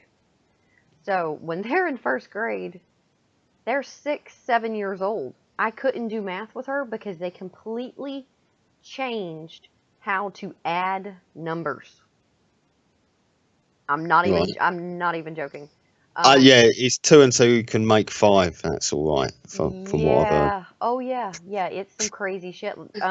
They wanted the parents to go and take classes at the school to learn how to help their kids with their homework. Right. I'm like, you are out of your mind. You are out of your mind. And see, whenever my middle daughter, whenever she started school, she had 2 years where she was doing math the normal way. And then once she started first grade, that's whenever the switch happened. And she was so confused because she'd already been doing the first 2 years the normal way. So we had to unprogram her with that and help her to develop this new method of adding. Now, that's just with her math subject. Now, when it came to reading, they would require the children to read upwards of 7 to 10 books per week. Now, these are books that they're starter books. It's the stuff you would read to like your 3, 4, 5 year old at bedtime. Just books that have simple sentences that repeat pretty much over and over again, just building your foundation for reading. So they were required to read those and then take a test on them every single time they took it. And if they didn't, even if they made an excellent grade with their vocabulary lessons, with their like oral reading lessons, if they didn't do this specific task every single week and reached a certain number of books read during that specific quarter of the year, they would fail. They would fail that subject, no matter what. So then, if the student received bad marks, then the teacher could receive bad marks and completely lose her job. So the Common Core system is so rigged, and it literally is dumbing children down. It is showing them the most just basic way of handling education. They don't encourage like studying at home. All they do is they pile them on with like seat work, just busy work, doing worksheets and stuff, and they pile them on them so much that is what they take home. They don't go home and read through a book or through their science books or anything like that. They're going home to finish the work that they weren't able to get to in class. So they're in school all day, come home, they have maybe 20 minutes to themselves, and then after that, from then on until maybe an hour before bedtime, they're doing homework. But they're not studying, they're finishing their classwork. And that is what is required in the curriculum now, because they want them to just memorize everything instead of learning it. Does that make sense? Yeah, there's a couple of things that could be mentioned on this. So, the couple of things I've come across. So, one would be there's a woman, what's her name? Anita Hogue, Mm-hmm. Hoge. She's an advocate, parent advocate, and an education researcher generally. Now, I heard her some time ago explaining how she became an education researcher. She had a 15-year-old son come home from school a bit perplexed about an exam that he'd sat, or a test, or moreover, it was a test. And when she quizzed her son about what the questions were, he gave her a couple of examples. So one example was something along the lines of, you see an old lady on the side of the road, do you A, push her in the road, or B, throw rocks at her? Yeah. Right? Yeah. Okay, so eventually she put in for a Freedom of Information request and got sent pretty much everything. She wasn't expecting it. She was actually only applying for the actual test paper that her son had basically sat that day.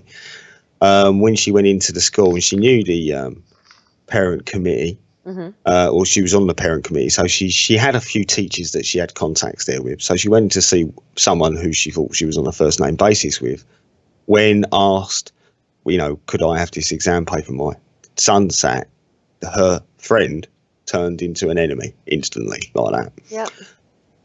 So she then received this Freedom of Information request, and in it set up that there's been the infrastructure for mental health running alongside Common Core, and these tests are psychological profiling tests, basically. Yeah, no, I completely agree with that, because the only thing that my kids are learning is the information that is going to be in the yearly exam that they are absolutely required to take. And if they fail it, they will fail the entire school year and be held back. So they're not learning anything but what is exactly on that curriculum to pass that test, because these schools, they're public schools, so they're funded by the state. The state pays for like all of their stuff. Now, if they get a bad grade, if the school itself gets a bad grade because their students performed poorly on this yearly exam, then they don't get the funding that they need to operate efficiently. So it's completely rigged. If they don't push this curriculum, the students won't pass. The students don't pass, then the school doesn't get funding. So it's like, what do? And if they opt out of it, then they don't get any kind of funding whatsoever, and the school will go under. But yeah, I've read about that, because they're trying to get in there psychologically to see how they can start kids out to see which is the most efficient way to bring in conformity. Well, okay. So, for instance, another question would be, it's complete. Oh, right, yeah. So there's an after-school activity. Your best friend asks you if you want to attend. Do you say A, yes, B, no? If you answer no, because you've got other stuff to go and do, you'll get 0 points. If you answer yes, you would do exactly what your friend would suggest to you to do, you would get 1 point. Now, if you answered no, right, because you had maybe something else, I did when I was at school, I was doing other stuff when I left school, you would get 0. So you would then, and this woman, the paperwork she received as part of this Freedom of Information request was comprehensive. You had tables.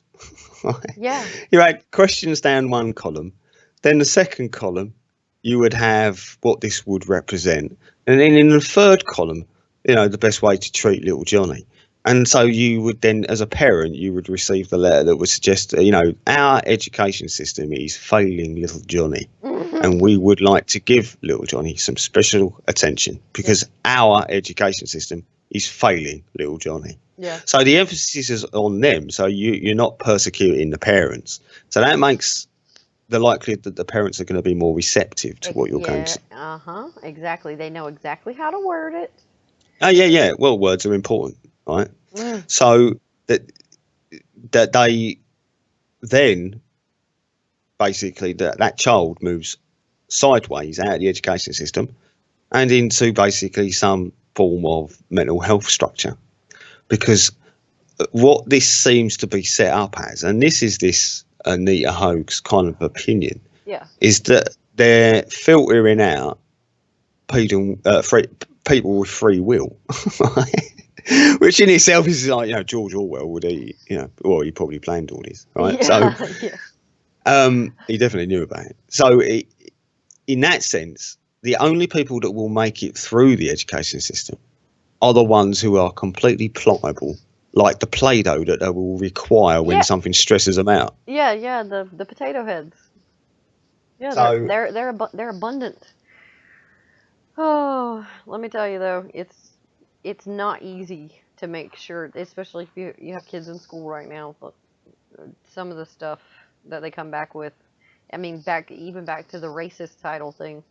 I was just speaking of a person that I had a conversation with, and um, he was black. He was a black man because he's black. I mean, that's all there is to it. He would call me a white girl, and I call him a black man if I'm going to say, oh yeah, you know so and so, you know that black guy, that black guy.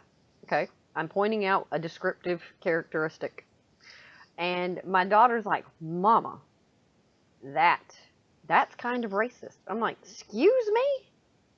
She's like, yeah, that's kind of racist. I'm like, what exactly is racist about what I said? She's like, well, you called him black. I said, okay. If someone said to me, you're white, or they were describing me as white, I said, would that be racist? She's like, no. I said, okay, then why not? I said, they're describing me by my skin color. She's like, but you don't have a skin color. I'm like, yeah, I do. Sure, I do. I was like, all right, let me explain to you what racism is. I said, it just boils down to hating someone based on their skin color. That is it. I said, do you think that I hate that man that I was just speaking about, that I was describing? She's like, no. I said, okay, do you think I was just describing him? Just using a known fact about the person to describe whom I was talking about? She's like, yeah, I guess so. I was like, okay. I said, so where did you hear that? Who told you that describing someone by their color in a very nondescript way? I mean, it was just a passing thing. I mean, if I was to say, yeah, you know that stupid black guy, or that idiot black guy, or that horrible, terrible black guy, or just something derogatory, yeah, that's different. So, but that's not what I was doing. I was just talking about the person that I was talking about, not being offensive in any way. I was like, you need to be able to make that distinction, please. And she's only 11, so she's already starting to hear these things. And she told me, she said that she had heard it at school, and they're learning about all kinds of social things. And even because she's going to the same school that I went to when I was a kid, and we had social studies in school, but it was more about how people interact in their own, like, civilizations and cultures and things of that nature. Nothing like what she's learning about now, like gay, bi, racism, sexism, and because these things are in the school books now. yeah. Wage gap and all that good stuff, it's in the school books now. Well, this is it. This is some would suggest this is like a form of indoctrination. Well, So of course it is. Of course and that's the best place to start it, is in the school atmosphere, because they have them for the majority of the day, and they're see, I can't remember who it was who said it, but basically, from the cradle to the grave was the plan. So you get them as soon as they're born, and then you see them off as they're dying, and you manage everything about them in the meantime. So I went to a Catholic school.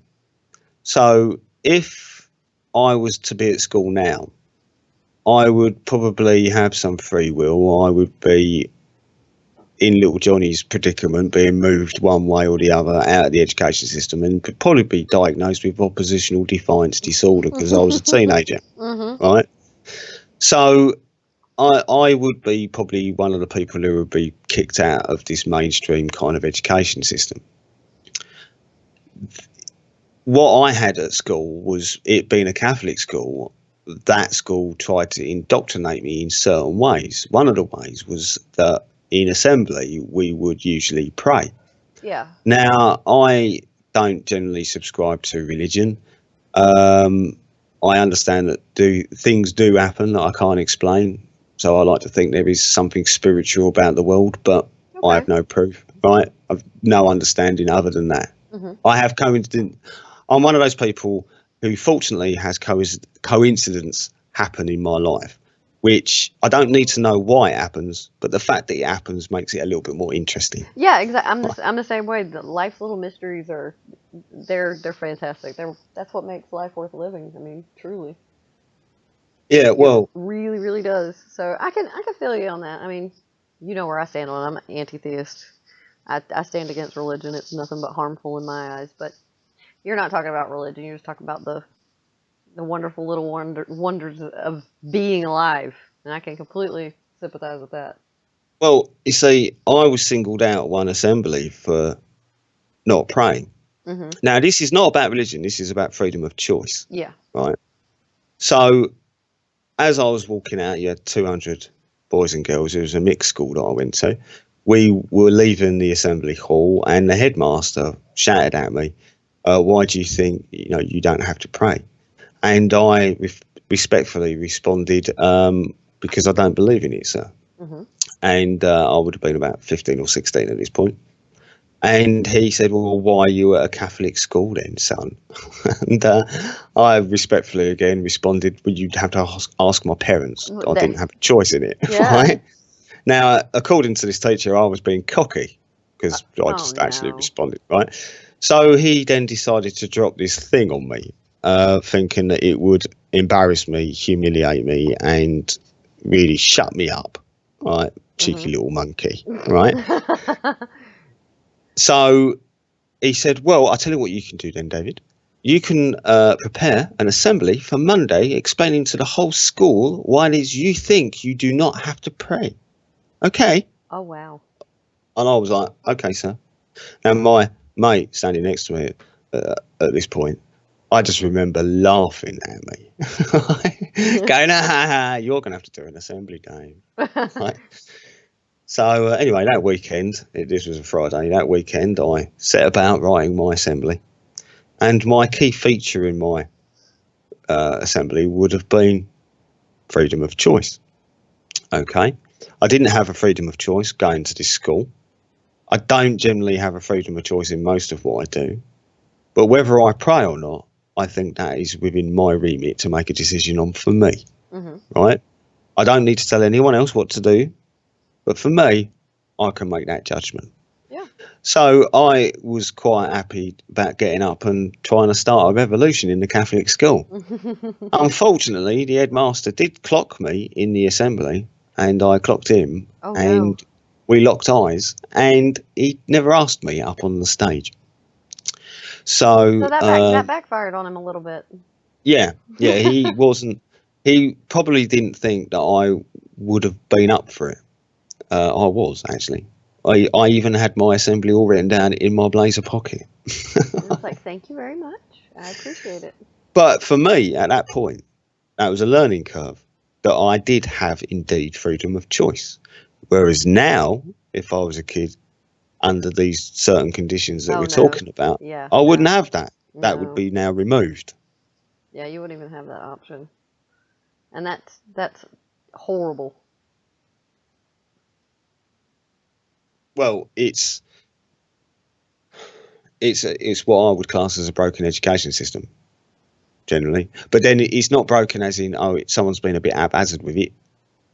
Oh, look, someone's forgot to turn it off. Right? It's just that I think it's been pushed in this direction.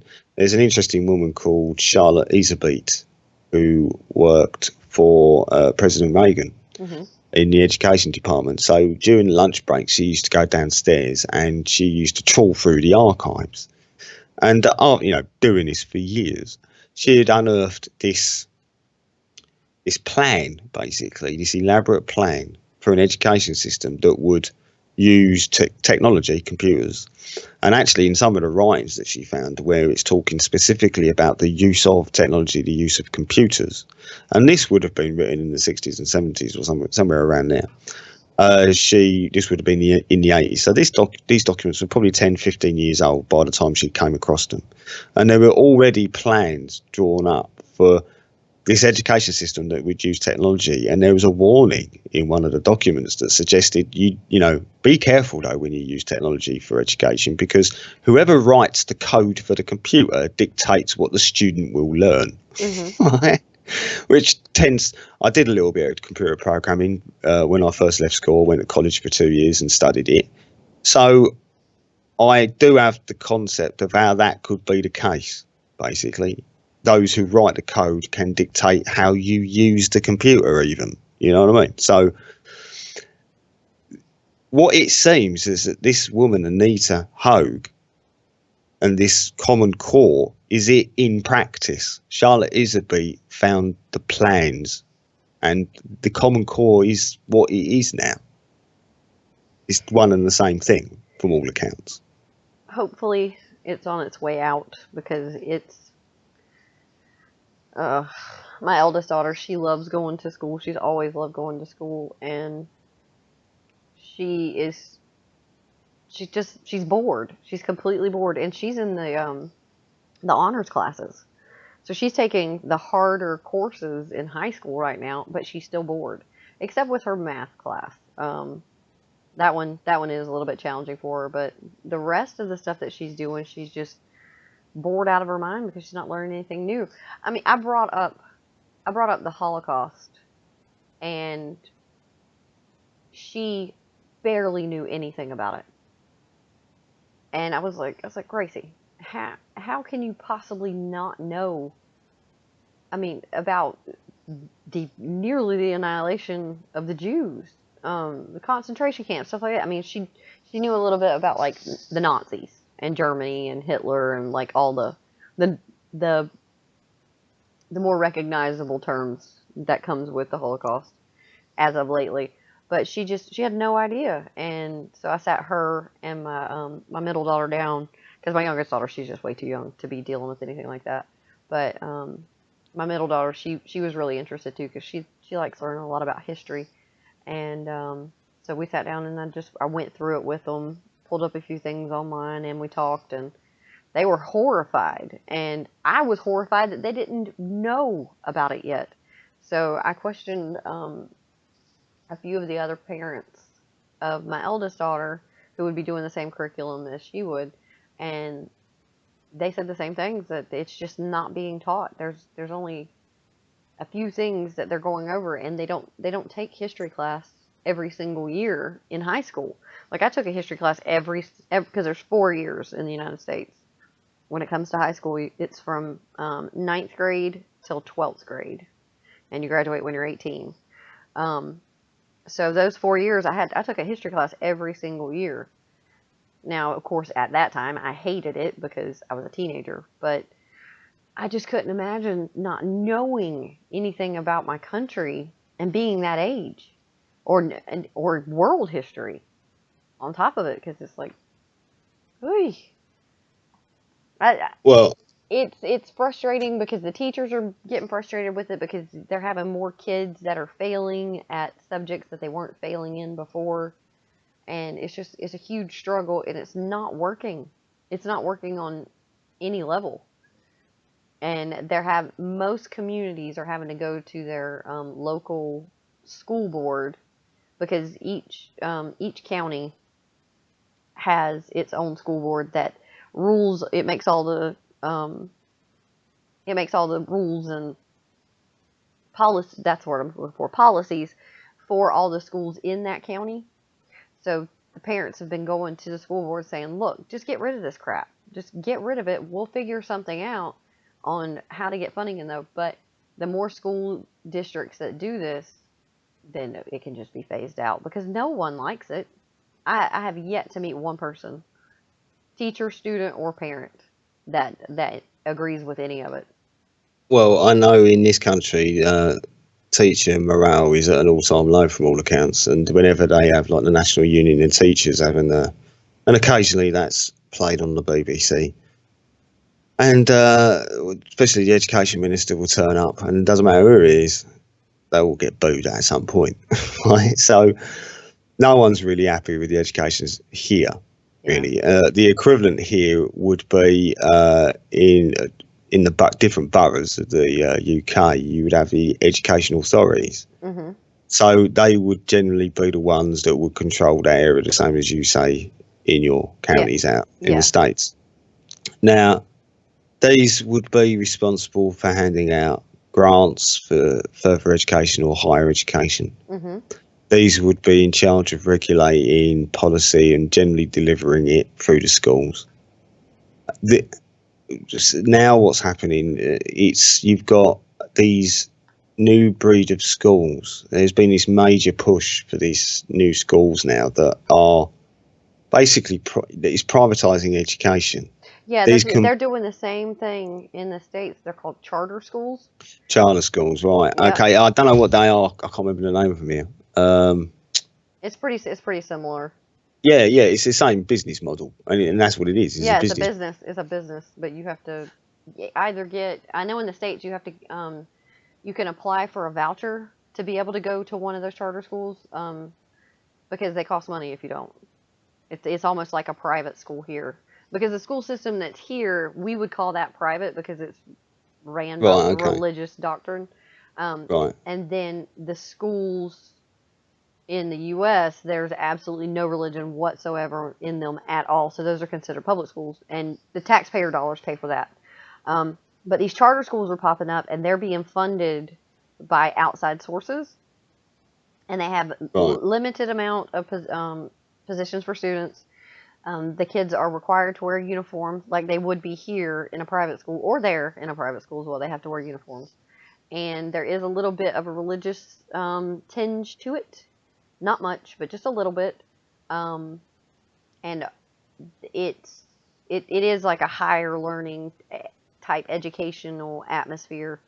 They try to gear it towards the lower income families, which usually in the area where I came from was the black population, like the poverty, the ones that were just right at the poverty line, that would be in the inner city schools. So they would give them that option to apply for this voucher, and then they would be able to leave their county and be transported to wherever this charter school is.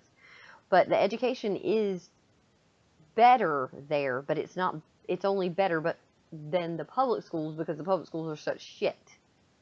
So you're not getting much better, and then you're getting religion added onto it. So it's like, what do you do? What do you do? So I guess, does that sound similar to what they might be doing here? Well, okay. I mean, the school system here is generally all over the place. Right, so, give you an example. So when I was born in Essex. My parents moved to a little island off the southeast coast called the Isle of Sheppey. That has its own education system now. Okay. You would go to 3 schools. By the time you were 11 or 12, you would be attending, to all intents and purposes, what would be classed as a comprehensive school. Okay. You had a set timetable, different teachers for different subjects, homework every night, and you would make sure that you took your PE kit on certain days because you had the timetable written down. So then, around about 11 years old, I moved back onto the mainland of the UK. I then went to this Catholic school, and it was like going back to the dark ages, right? So I'm left-handed, for instance, okay? Mm-hmm. And I had the teacher trying to tell me I needed to learn how to write right-handed. Yeah, they did that. They did that. My dad's left-handed. They did the same thing. They used to slap him with a ruler. Yeah. Oh, yeah. The ball rubbers being thrown at the back of your head. Gosh. Right? Oh, yeah. We had all of that. We had nuns walking around in the school. It was crazy. So That's terrifying. I was 11 years old. I had one experience with this teacher where I had to write out this same thing 3 times because I kept smudging it, and they would make us write with fountain pens. Oh no! So if you're left-handed and unless you write in a really kind of cock-eyed way, you're going to smudge something. I got it to the point on the 3rd attempt that I had 2 smudges. I was quite proud of it. Mm-hmm. And I handed it to him. He looks at it and he just pushed it back over the desk towards me and said, "It's got 2 smudges on it. Do it again." Now, there were still people in the class still writing their first draft. And he was now asking me to write my 4th. Now, as an 11-year-old, my first reaction was I picked it up, screwed it up, and threw it in his bin. Mm-hmm. He said, and he was shocked, and he said, "What are you doing, David?" I said, I've done it 3 times, so I'm not doing it again. And I sat down, and I got labelled a troublemaker as a result of that, to a certain extent, mainly by this teacher. I couldn't wait to get into the comprehensive part again, because that was then something that had set timetables and what I was familiar with. But for 3 months, I ended up having to go through this experience. So it's given me an interesting perspective on like education in this country.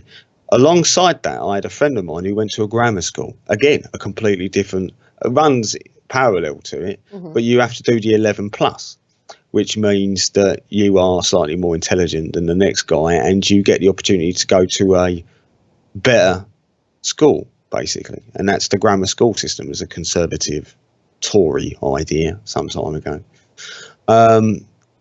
It's kind of elitism. They can cream off the top out of all the students in the country, the best ones, basically. And it creates this 2-tier education system. So those who parent, and it's parents that can afford to give their kids extra schooling. Yeah. So it inevitably comes down to class, right? So then those people who sort of buy into the class thing, it's like, well, grammar schools, they're for rich people. We don't want, what about the rest of us, right? Because we're left with, handful of sticks that's called an education system. So we would instead of saying, and now they're even contemplating starting a third option, right? And it's like, why don't you just sort out the mainline education system that you've got already? Let's not add to the mayhem. Yeah, it's like back in 1988 when I left school, they changed my year in 1988 was the first year that we did this new GCSE exam. Before that, you had A-levels, O-levels, CSEs and stuff like that. And I remember in 2 of my exams, one of them being religious studies, I think, and it was a 2-hour paper. We've been an hour into it. We were told, "Oh, sorry, everyone, you need to start again. We've given you the wrong question." So we were like, "Oh, how long have we got then? 2 hours? No, sorry, you've only got an hour left." Right? And so it's been broken a long time, and they faff around trying to repair it. It does make you wonder, are they actually trying to repair it? Yeah, it doesn't seem like anything's moving forward. So it's one of those. And having done teaching myself, so I've seen it from both sides now, and there are certain when I was a kid at school, very young at my primary school, fortunately my parents took an interest.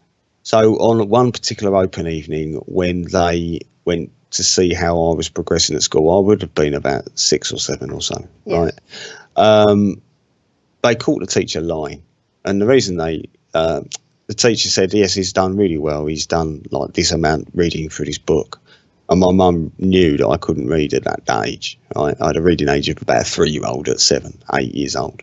And so my mum caught the teacher lying. And it turned out that this teacher had loads of letters after her name, but generally was quite a useless teacher. So I spent a majority of my time at the back of the class, and I learned to draw. So that was all right for me. Okay. But it wasn't good for my education. No, system. It wasn't. Right. So fortunately, my parents sorted that out. It ended up actually that my mother ended up going into the school and teaching other kids how to read, like she taught me to read, because I wasn't. Right. And the headmaster turned around and said, "Well, she's got lots of letters after her name, that teacher." Right? It doesn't matter, And if you get these people that go through this education system and then they go to college, university, and then they become teachers, and then they are just repeating what they've been told to repeat for 20 years, right?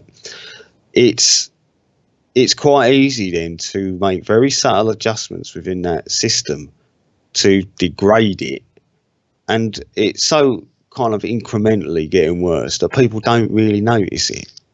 Yeah, exactly. That's like with the Common Core. It was basically snuck into the system, and, and it didn't give a whole lot of an explanation before the change was made. I mean, there was quite a few like public service announcement type videos on YouTube that would come up and say, "Okay, this is how it works." But they made it into like a cartoon, so it was very palatable visually and peppy music and colorful things of that nature. So, and that was before it was brought in. And then once it was brought in, then we got to actually live the beginning horrors of that absolutely horrible system.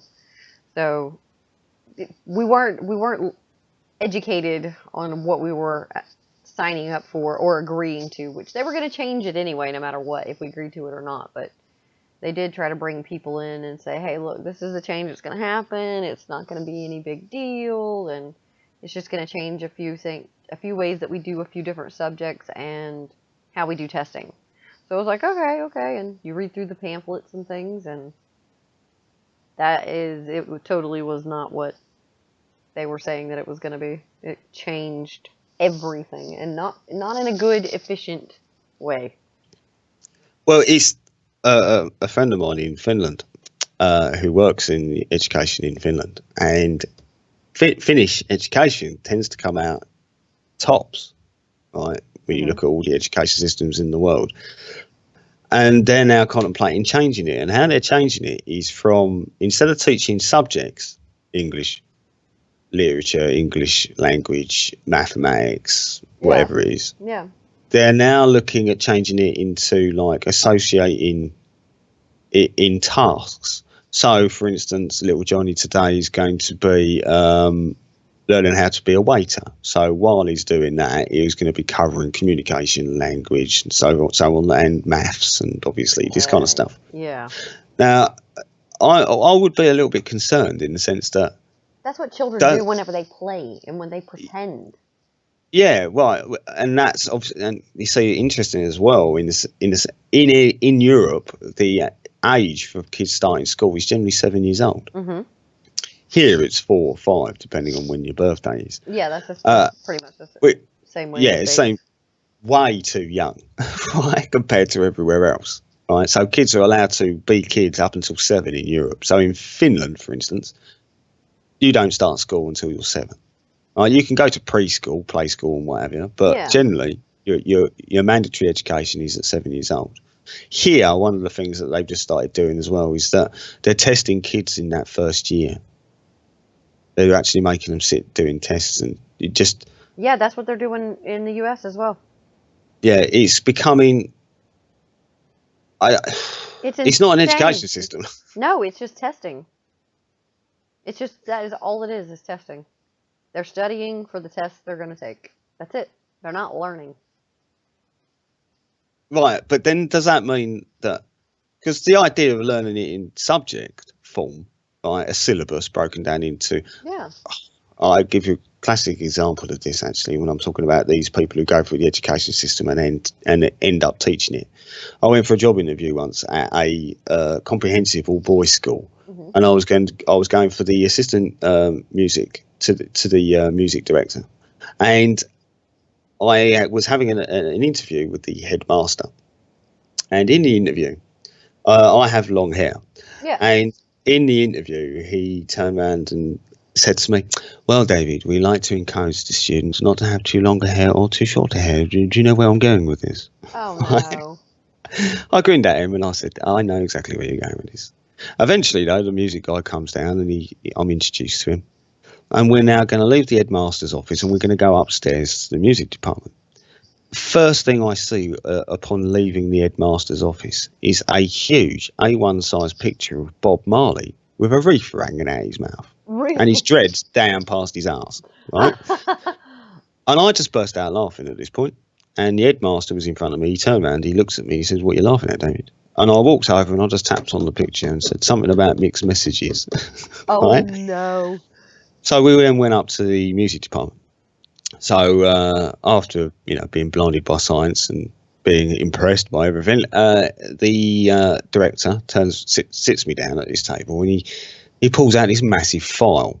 Now this would be the syllabus that he's going to be working from later that day. Yeah. He starts flicking through it.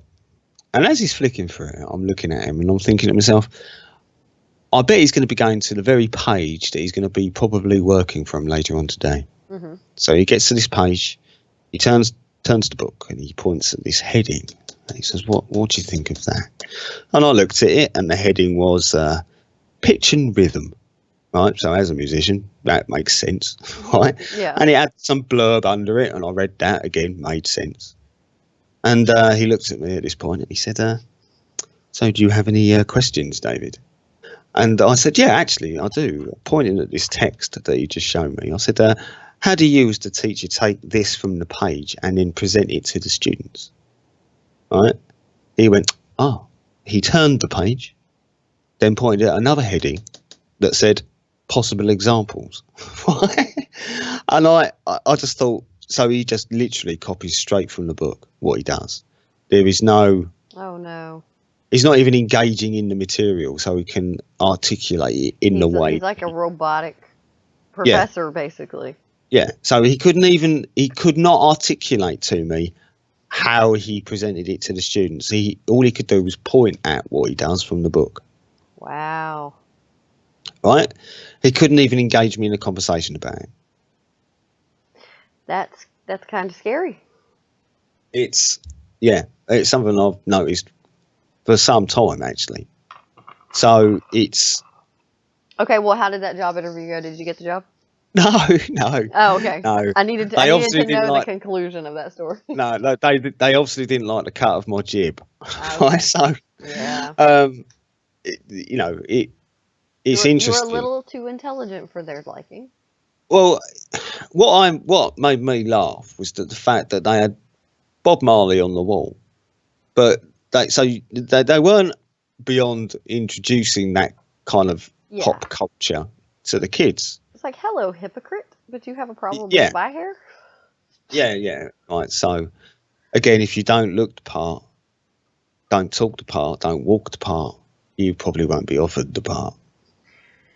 Mm-hmm.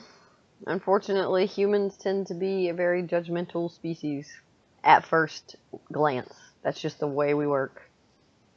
It might be brief, but that's how we go. That's whenever the intelligent people have to be able to get past that and get to know the person. It comes back once again. Nobody gives a crap what you look like, skin tone, haircut, anything. Show me you're a good person and we won't have a problem. Well, it's content. Yeah. Generally. Mm-hmm. What you know, which is, again, we're going to end in, if discussion is being frowned upon to the point where you're going to have laws to outlaw it, basically. Mm-hmm. That you're going to end up in a world where people are not really given the opportunity to get to know each other. So, at the risk of offending somebody. Yeah. And then when it comes to feminism, it would be some sort of, they were raped because somebody told them no. Like, what? Well, there has been this recent thing about rape culture on college campuses. Yes, that is so ridiculous. And, having been at college and knowing some women at college who did some funny stuff, right? Nothing illegal, obviously, but just, they would be laughing at that kind of talk because that's not what normal human beings do laugh at that crap because they're trying to say it's 1 in 5. Yeah. At university. And I don't remember it being that high at all. 1 in 5 are being raped on university campuses, like dorms and things of that nature, or just on the campus in general, like behind the bushes up against a building or something. It's like, no, that's called drunk sex, and just because you regret it the next morning does not mean you get to say rape. No, man. Oh, that the classic example of that was when I was quite a few years ago. I was asked to go and do jury service, do my civil duty as they call it. Yeah. And I did it for 2 weeks, and I sat in 2 cases, and both were sex cases, and one was involving 2 teenage kids. That scenario you just described there, the drunken sex thing, that's generally what these 2 had got up to. And the guy got basically done for it. Oh no. So, and by the time it came to court, the lad would have been about 17. But it's just quite. The guy's now going to be on a sex offenders list for the rest of his life. Yeah, that because ruins lives. Yeah, right. And they were both willing participants, both the girl and the boy. Right, but it turned out that one of the parents found out. Oh, okay. Yeah, so that's right. Because we're all sitting there in the jury box wondering, why is this even here? Right, because she admitted that she was a willing participant. Right, she did like a video link up, and she actually said, "Oh, she was doing other things before they actually had sex." But that's it was just very strange. But now, if you teach kids to look out for anything to do with any form of discrimination or possible hate speech, and obviously what comes under the remit of hate speech is as vague as you can get it, so it pretty much encapsulates everything.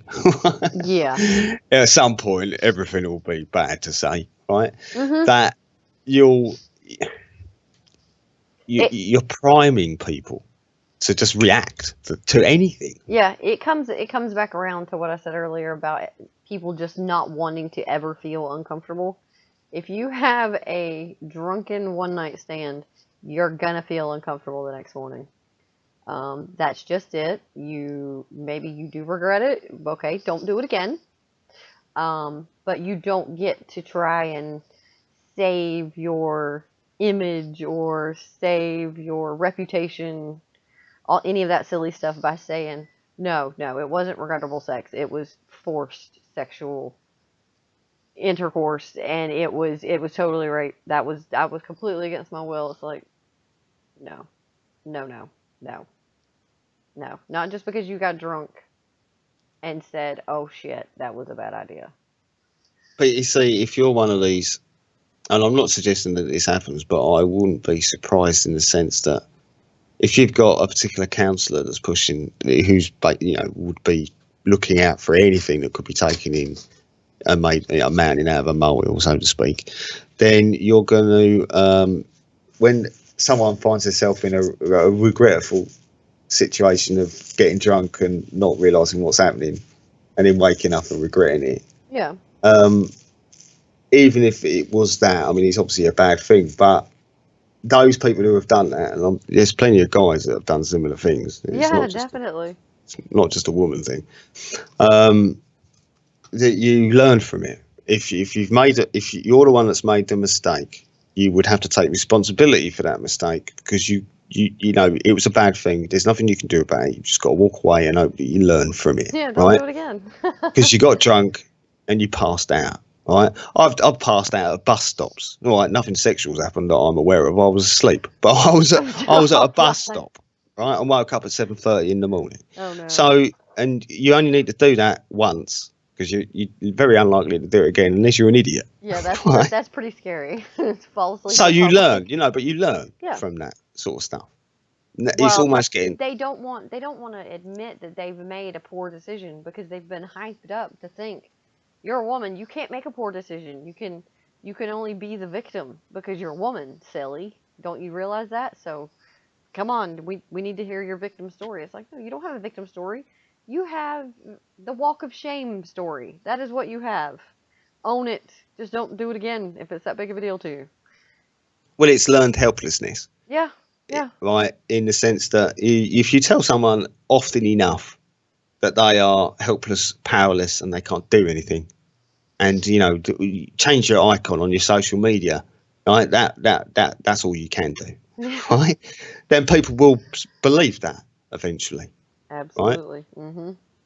Mm-hmm. I had my eyes opened up when I was 18. So by the time I hit 18, there was this poll tax that suddenly emerged in this country. They did try bringing in the poll tax. I think it was in the 1500s, I believe. But again, back then, it was not even workable then. But in the late 80s, early 90s, Maggie Thatcher, bless her cotton socks, she decided to bring in this poll tax. So what that basically meant was that if you was 18 or over, you paid a tax. And suddenly, as far as I was concerned, this was my baptism of fire into the world of politics, basically, was that I got a bill through the door for 350 quid just because I was 18. And I was like, this is unfair. How is this? And it had only just come in as I was approaching 18. So that was even more unfair. Oh, right? my God. So en masse, though, hundreds of thousands of people all round the British Isles, man, refused to pay it. Yeah. Right? People were being taken to court. This went on for a number of years. I ended up going to court, and basically I had to pay £10 to leave the court. Otherwise I wouldn't have been allowed to leave. They don't tell you that in the literature when they invite you along to your court case. Oh, no. But I paid my tenner, and then that was basically it. But it was costing the government so much money to chase up this tax that they ended up having to rethink it. So that's what then become the council tax, right? And the way it changed, because it was exactly the same amount of money. Mm-hmm. So they're working on averages. So in average, you got 2 parents and 2 kids generally, right? So you're going to have 4 people, four potential revenue streams living in every single house. So in my particular house, with me and my sister and my mum and dad, you were looking at around about £1,200, right? Mm-hmm. Put in that household. So when they changed it from the council tax, which was individually addressed to you, and you were liable for this, well, when they changed it to the council tax, it was addressed to the property. It was still working out at the same price as the poll tax was. Oh. But now it was addressed to the property, and people felt a little bit better about that. There wasn't like the poll tax riots that were going on beforehand. Oh no. Right? So it's very sleight of hand, right? And in fact, you realise that the EU, for instance, and the way it kind of compiles its treaties and its policies, and these rules and regulations it makes its member states play under, it's done in a very similar way. Sneaky. Yeah. Oh, yeah. It's they've had a very long time, these people, to really perfect it. It's almost like an art form. Yeah. If politics of any kind, or government of any type, is definitely an art form. Well, there's commonly known as the godfather of propaganda. In fact, he's wrote a book, best-selling book. I think it's Edward Bernays. Now, he American bloke. He was the American nephew of Freud, Sigmund Freud. Okay, yeah. Every guy fancies his mother. Was one of his? Yeah, I know. God. But yeah, well, back in the 20s and 30s, Sigmund Freud was writing letters to his nephew in America, and they were basically discussing Sigmund's work. And what was quite interesting that Bernays was quite interested in his work, but instead of looking at it from the point of view where Freud was looking at it as the individual, basically the individual cannot be trusted. They have loads of dark desires, loads of dark wants. If you allow people to do what they want to do, they will disappear up their arse with it because of these dark desires and wants, right? Yeah. So you have to give them what they need, not what they want. Well, that was generally the premise up until this point, because Bernays now started looking at Freud's work, but instead of applying it to the individual, he looked at it from the perspective of masses of people, more than one, right? So he realised, and how it came about was that a tobacconist company approached him. I think this would have been in the 20s, 30s. And this tobacconist company suddenly realised that after their market that they could potentially tap into, i.e. women, right? But because socially at the time it was frowned upon women smoking, right? It was a man's thing, in gentlemen's clubs is where smoking took place. Women were not generally socially permitted to do it seemed, right? But this cigarette company decided to try and tap into that. And so they approached Bernays, and they said to Bernays, look, we want to get women smoking. So what is it we have to do to get that because at the moment it's socially unacceptable. So we need to change the social kind of viewpoint on this. How do we do this? So over a period of time, he formulated a plan. And this culminated on one particular day where they had a massive parade going through some city. It might have been Chicago, I'm not sure actually, but it was somewhere. And at the end of this road, they'd positioned all of the kind of the newspaper cameras and the TV and all the paparazzi. And at the front of this parade, they had got the young, pretty debutantes of the day.